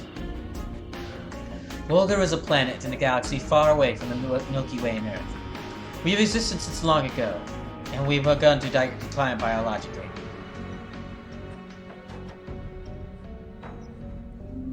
If we don't do anything, we will lose our verve and vivacity as a species. Verve and vivacity? Our DNA will degrade, and in time, will perish. All research into artificially extending our lifespans and an abject failure. We were forced to try something else. We decided to experiment, artificially manipulating our DNA and seeing it in locations across the cosmos. Our hope was that our genes would adapt themselves uniquely to the environments of distant worlds. From that diaspora, a species with genetic makeup capable of stemming our slow and steady decline would appear. So in a sense, he's created life across the universe. Does that mean the hand of God spoken of Mira and Wolgru? Did they see life in Pentagonal world? I cannot say. At the time, there were several civilizations that had already been granted intelligence in the same manner. In any case, the plan of success. The seeded DNA took up root, thriving and evolving throughout the universe. Which brings us to the present. We collect that genetic material and use it to preserve our lifespans. We do this by opening spatial passages to seed planets. If we find they have evolved appropriately, we collect them. They're pouring a lot of resources into Earth on an off chance, aren't they? We are already aware that useful genes had developed on Earth at the time we made the decision. This was because the beings craving destruction were already interested in the planet. The beings craving destruction? I understand you call them invaders. What? Once these beings craving destruction hunted the Wolverine. However, they moved on once our race began to falter. Our conclusion was that they target species of great power to further their own evolution. So that's why the invaders started attacking us? And here, I thought they were just a bunch of ugly freaks. So the invader attack 10 years ago brought the Wolverine here, too. Indeed. They naturally identify strong races, so we use them to help select our targets. That explains the Wolgaroos' invasion plans. This act is referred to as Shikara, the hunt. So the Wolgaroo see us Earthlings as mere prey to be hunted? It is no different from a fishery preserving its populations by releasing fry into the water. Fine, I guess that we were only born so the Wolgaroo could hunt us. It's more complicated than that. Apparently the people of Earth have, through genetic fusion, become truly unique life forms. Your powerful genetics have made you a mark for the Wolgaroo, that much is true. But there are those of us who oppose such wanton slaughter. My mother was one such individual. Huh? She saw the Wolgaroo eradicating entire species preserve themselves, and her heart began to weep. Whatever purpose gave them life, the life forms that evolved out of our DNA now had futures of their own. To tear that away from them could not be forgiven. Oh, hey, Vince Smoker says, yo, is that Geordie LaForge? Nah, Geordie LaForge is too good for Majestic Prince. I don't know. How horny was Jordi LaForge? Nah, no, again, too good. Nah, he was too good for this. He's too good for Jessica Prince.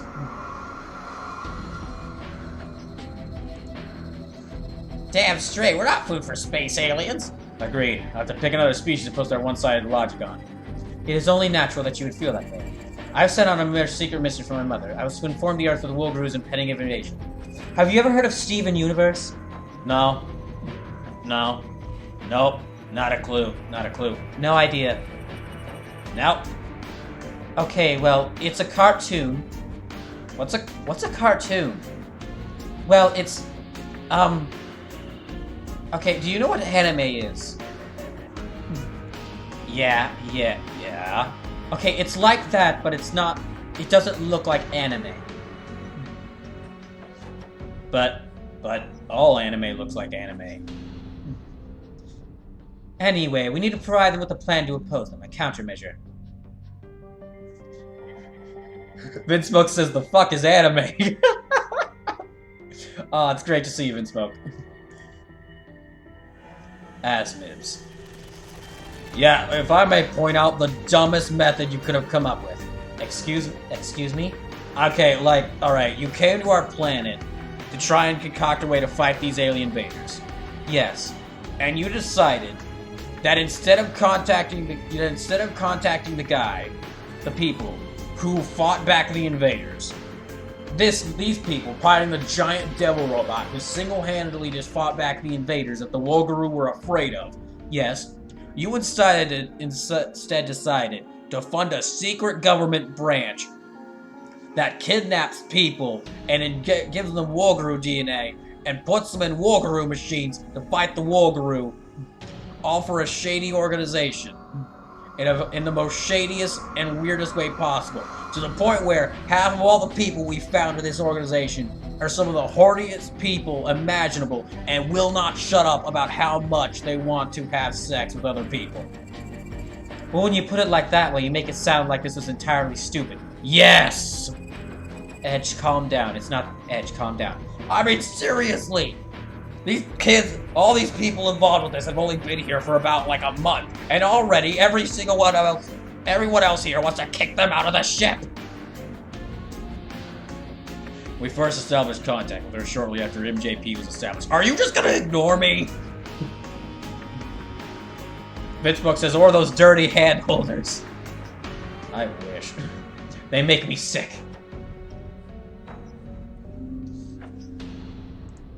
MJP was founded to train humans capable of living in space. With news of the Wolgaru's invasion at hand, the organization's goal should be combating the coming threat. It was a natural fit. No other Federation organization has done as much research preparing humans for space. Wait, hold on a second. Yes? What do you mean no other organization Federation organization had done as much research preparing humans for space? I mean, how many other organizations do you know that have sent humans to space? The literal everyone who's been involved with the Federation. We sent mechs into space with giant spaceships and made a colony 10 years ago. Well, yes. Well, the Axis colony was a bunch of people living in space, but nothing. That is a massive colony full of people. Why the heck would we trust you with knowledge about preparing people for space when we haven't already put an entire colony in space? Okay, wait, Mitzvah, now you're the one getting angry. Yes, this is ridiculous! The project was split. One half developed weapons, the other trained pilots capable of wielding them. As Mid's development hit setback after setback, adapting Wolgaru's science to our own needs was remarkably difficult. There's a jury system that made bridging that gap possible. Okay, so, reason why I'm freaking out so much about this is because if you haven't seen Super Robot Wars, the whole deal about first of all, welcome to BrawlKaiser Fandubs Super Robot Wars 30. Our entire series of streams were BrawlKaiser, that's me. Fandubs, this game, that's called Super Robot Wars 30, that's this. Basically, by what I mean by fan-dubbing the whole thing, it's not just me talking over the cutscenes. This is kind of like a full in-depth talking about the game. Like, going in-depth about, like, gameplay and how characters work and how the mechanics work. And talking about, like, the story and character elements. and partially me making fun of the game. Because there is a lot of goofy moments in this game, just because they're shoving like 40 anime stories in one continuity. Which is one of the funny things about this, is because you have like Gundam, Gurren Lagann, not Gurren, I'm so sorry, not Gurren Lagann. Because you have like Gundam, Code Geass, Getter Robo, Mazinger Z, SSSS Gridman, and all these other series, like all taking place in the same continuity. You sometimes get really hilarious, really hilarious story moments that result from it. Like these guys. In the original Majestic Prince anime, okay, it made sense. Vince Smoke says, no love for Mega Deuces. Oh, Big O's in these games. Big O's in these games. It's just not in this specific one. Like the previous game I played, let's see, the previous game I played for this on this channel, Super Robot Wars T, had Mobile Fighter G Gundam and Cowboy Bebop in it. So, imagine a universe where the events of Cowboy Bebop take place after the events of Mobile Fighter G Gundam, and what it leads to is Domon Kashu of G Gundam giving emotional support and martial arts training to Spike Spiegel. That is how cool these games get sometimes. Another one of the games I have combines Full Metal Panic and Neon Genesis Evangelion. And those are just two of the series in there. There's a lot of series in each of these games. But yeah, Big O is in quite a few of these games. It's just not in this one. But here's the funny thing about this. Because, okay, in the original Majestic Prince series, it worked that there was the GDF, which was a kind of unethical, like it was a secret organization that did unethical practices in order to fight the Wolgaroo. Specifically developed countermeasures to fight the Wolgaroo. That worked because there was only the GDF. In this game, it doesn't work so much to the point where you kind of wonder why they're here. Because, oh hey, these Wolgaroo are a big threat. And we need someone who can fight an entire armada of aliens. Let's contact the 30 or so other pilots that are in this game that we have on team right now, which are more experienced, more power, and more powerful units, or just generally better people, and have them fight this army of aliens. And we know they can do so because earlier this very stream, they fought the other army of aliens. The other army of aliens from another star system that tried to invade. So we know they can. And we know that we don't need these 5 incredibly horny teenagers. Okay, well, only 2 of them are incredibly horny, but but it feels like they're as horny as 5 people in one.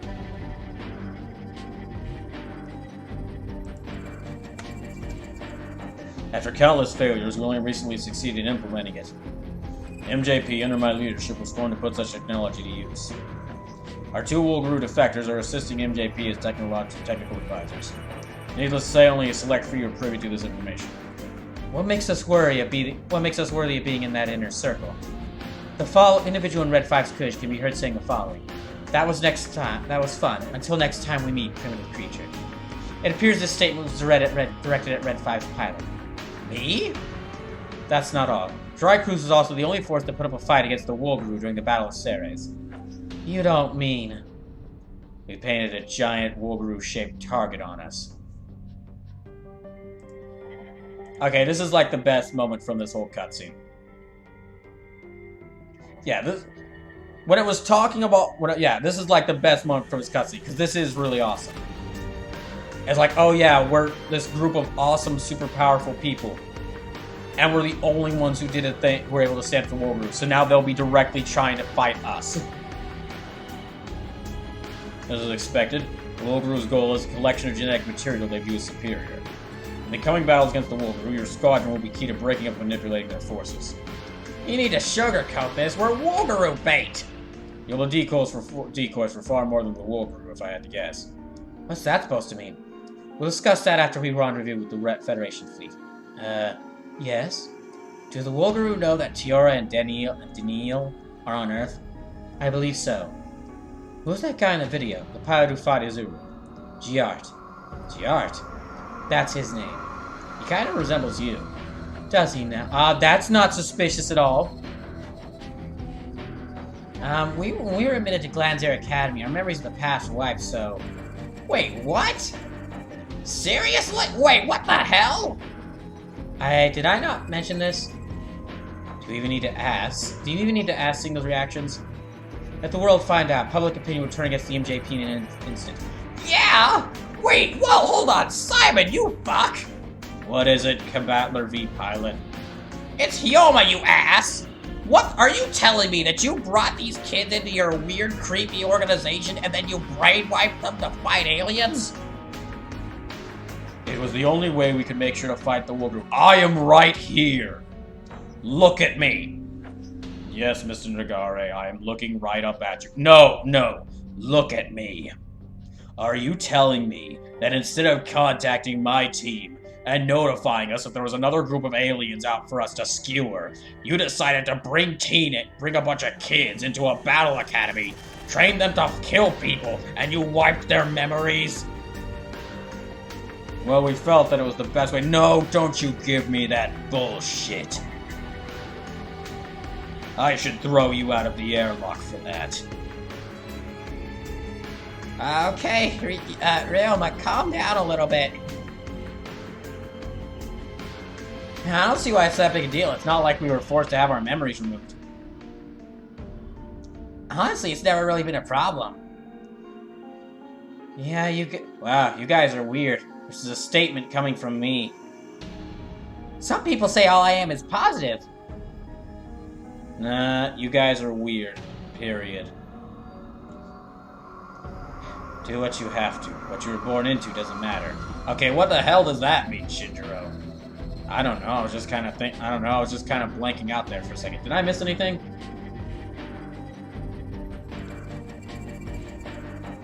Just take the credit. Wait, who are you saying that to? Never mind. But to go back to my point, why do I feel like I know you from somewhere, Teoria? We were once close companions. You might even say we were nakama. Enough. We provided with technology. We can say no more than that. Sharing information is dependent on the freedoms and privileges granted to Princess Teoria. I'm so sorry. One day when I'm given permission to do so, I hope to speak at length about this. I expect great things. Would you please just stop saying that? Captain Mitsuba, incoming transmission from Captain Komine. Sounds like he wants to use a Dress Tiger's hangar for the press conference. Reply with a negative. Press conference? What's going on here, Captain? The future of the dry cruise is about to be decided. Dress Tiger, conference hall. This is just the hangar. Yes, but now it's a conference hall. All we did is put in some folding chairs. Our forces suffered a serious blow, that much is undeniable. But the end result was a victory for Earth. Allow me to introduce the dry cruise who made all this possible. Hi. Hi. This is really weird. I don't like... Callan, this is really weird. I know what you mean. Wait a second. Why are you hiding behind me? Wait a second. Callan, why are you hiding behind me? Why are you hiding behind Sanger? Well, here's the thing. Yes, I don't mind it. I'm kind of still a wanted revolutionary. What? What? Yeah, I mean, I was kind of involved with that. I was kind of involved with Zero, the guy who took over the government. And I was one of the people who got him into power and stopped him. Didn't you do that because you were forced to? They don't. Do you really think they're gonna care? Good point. Wait a second, Edge. Yeah. Why are you hiding behind Sanger? Again, I feel like there's a better way you could have done this. Well, let's just say I don't do well with press conferences. They're propping us up to boost morale and hide the Federation's blunders. It's all so sudden. Hold your head up high and Sinasagi. You've got a role to play. Reporters, allow me to introduce Team Rabbits. The original affiliation is MJP Special Service, answering directly to the JDF. MJP stands for Military Junior Pre-Academy. It's an organization dedicated to training future military officers, and is definitely not a shady military group that brainwashes kids into fighting aliens that we could have just told one of the 37,000 skilled robot pilots on this planet about. MJP, how do you feel about using Majestic Prince as a nickname? Sure, fine, that's great, okay. They're currently fighting as members of the EFF Autonomous Corps Dry Crews. The Dry Crew seeks the eradication of any foe that dares threaten peace and freedom. Exactly, the Dry Crews are legendary war heroes, standing tall to defend the Earth. Distracting people from reality with some positive buzz, huh? Pretty cunning. Don't be like that. We're the center of this thing. We might as well be proud of it. Anyway, Edge, why are you and Callan hiding behind Sanger? Do you seriously just want me to, like, you know you guys could just leave if you want. No, they're forcing us to be here. Anyway, be proud all you want, Reynolds. We just got a solar system-sized signal boost. Every bad guy out there is going to be gunning for us after this. When you put it that way. To be fair, I was prepared for that when I got on this boat. I don't mind, really. We take out whoever comes after us, and the Captain's dream of Earth unification gets closer to reality. Let's do this, Exo. They come for the Captain, they'll have to go through us. Right.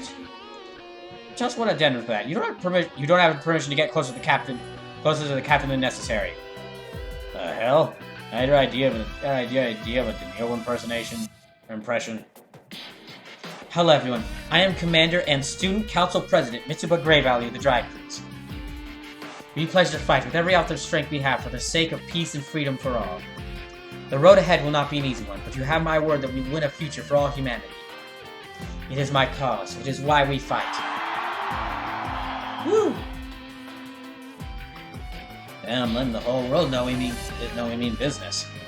Commander Mitsuba is the coolest! We've got to pull our weight, too. Our only choice is to keep moving forward. And one day, the people of the world will. Dan Degawa and Mayu said as your supporters. Hooray.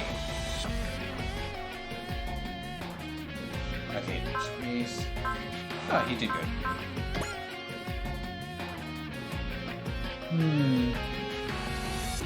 Oh, see. A defeat in all but name at the Battle of Ceres has forced the Earth Federation forces to rethink their entire anti-world war strategy. Vince Smoke says, so how do mobile suits stack up against Evangelions? Depends on which ones you're specifically talking about. Oh, wait. Depends on which one you're specifically talking about. Like, God Gundam? Absolutely smokes them. No question. For most other Gundams, it really does depend on, like, the specifics of which Gundam. Because it's gotten to the point where there are so many Gundams, and some of them vary from, like, being a robot with a gun to I can destroy a planet-sized entity by punching it. So...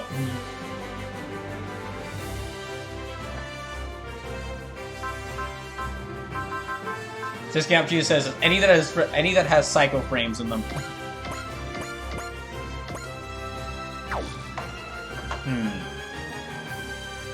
Well, let me check the missions. Hold on. Missions. Ooh, new missions. Vince Smoke says, like, Wing Zero suits are variety. Okay, hold on, just a second. Return of the Mirage, the bird he saw that day. Oh, snare. New wings. Team supply at the... Okay. From Tokyo, Night and Darkness Reunited, or Stray. Ooh, this is the Jupiter... This is the, Devolution mission. Second Coming of Zero. Okay. Yeah, I've got a lot of missions now that I've beaten Chapter 3.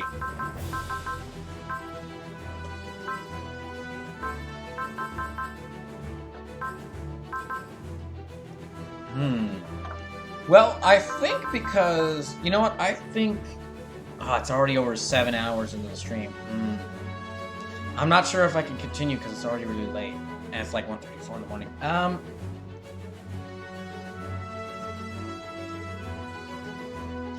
I think we'll go ahead and call it here, because yeah, that was a good... that was a really good stopping point, finishing Chapter 3.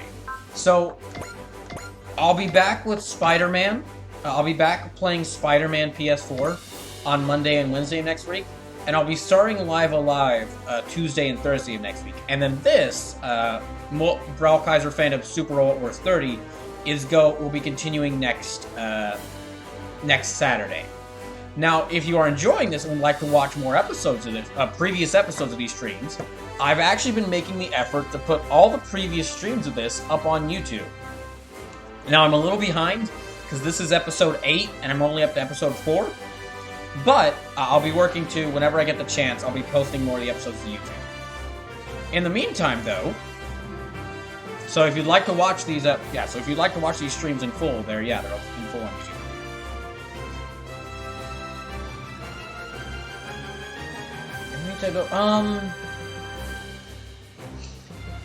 Let me see if we can do a raid.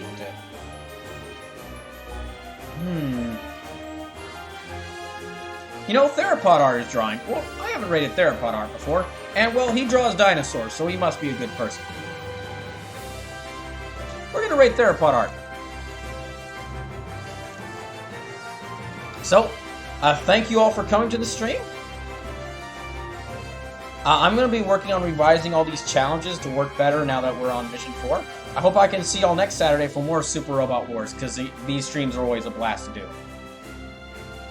And, make sure to tell Theropod Art, oh shoot, that's not them. Make sure to tell Theropod Art, hello. And let's go do a raid. And again, I'll be back this Monday with more, with more Spider-Man.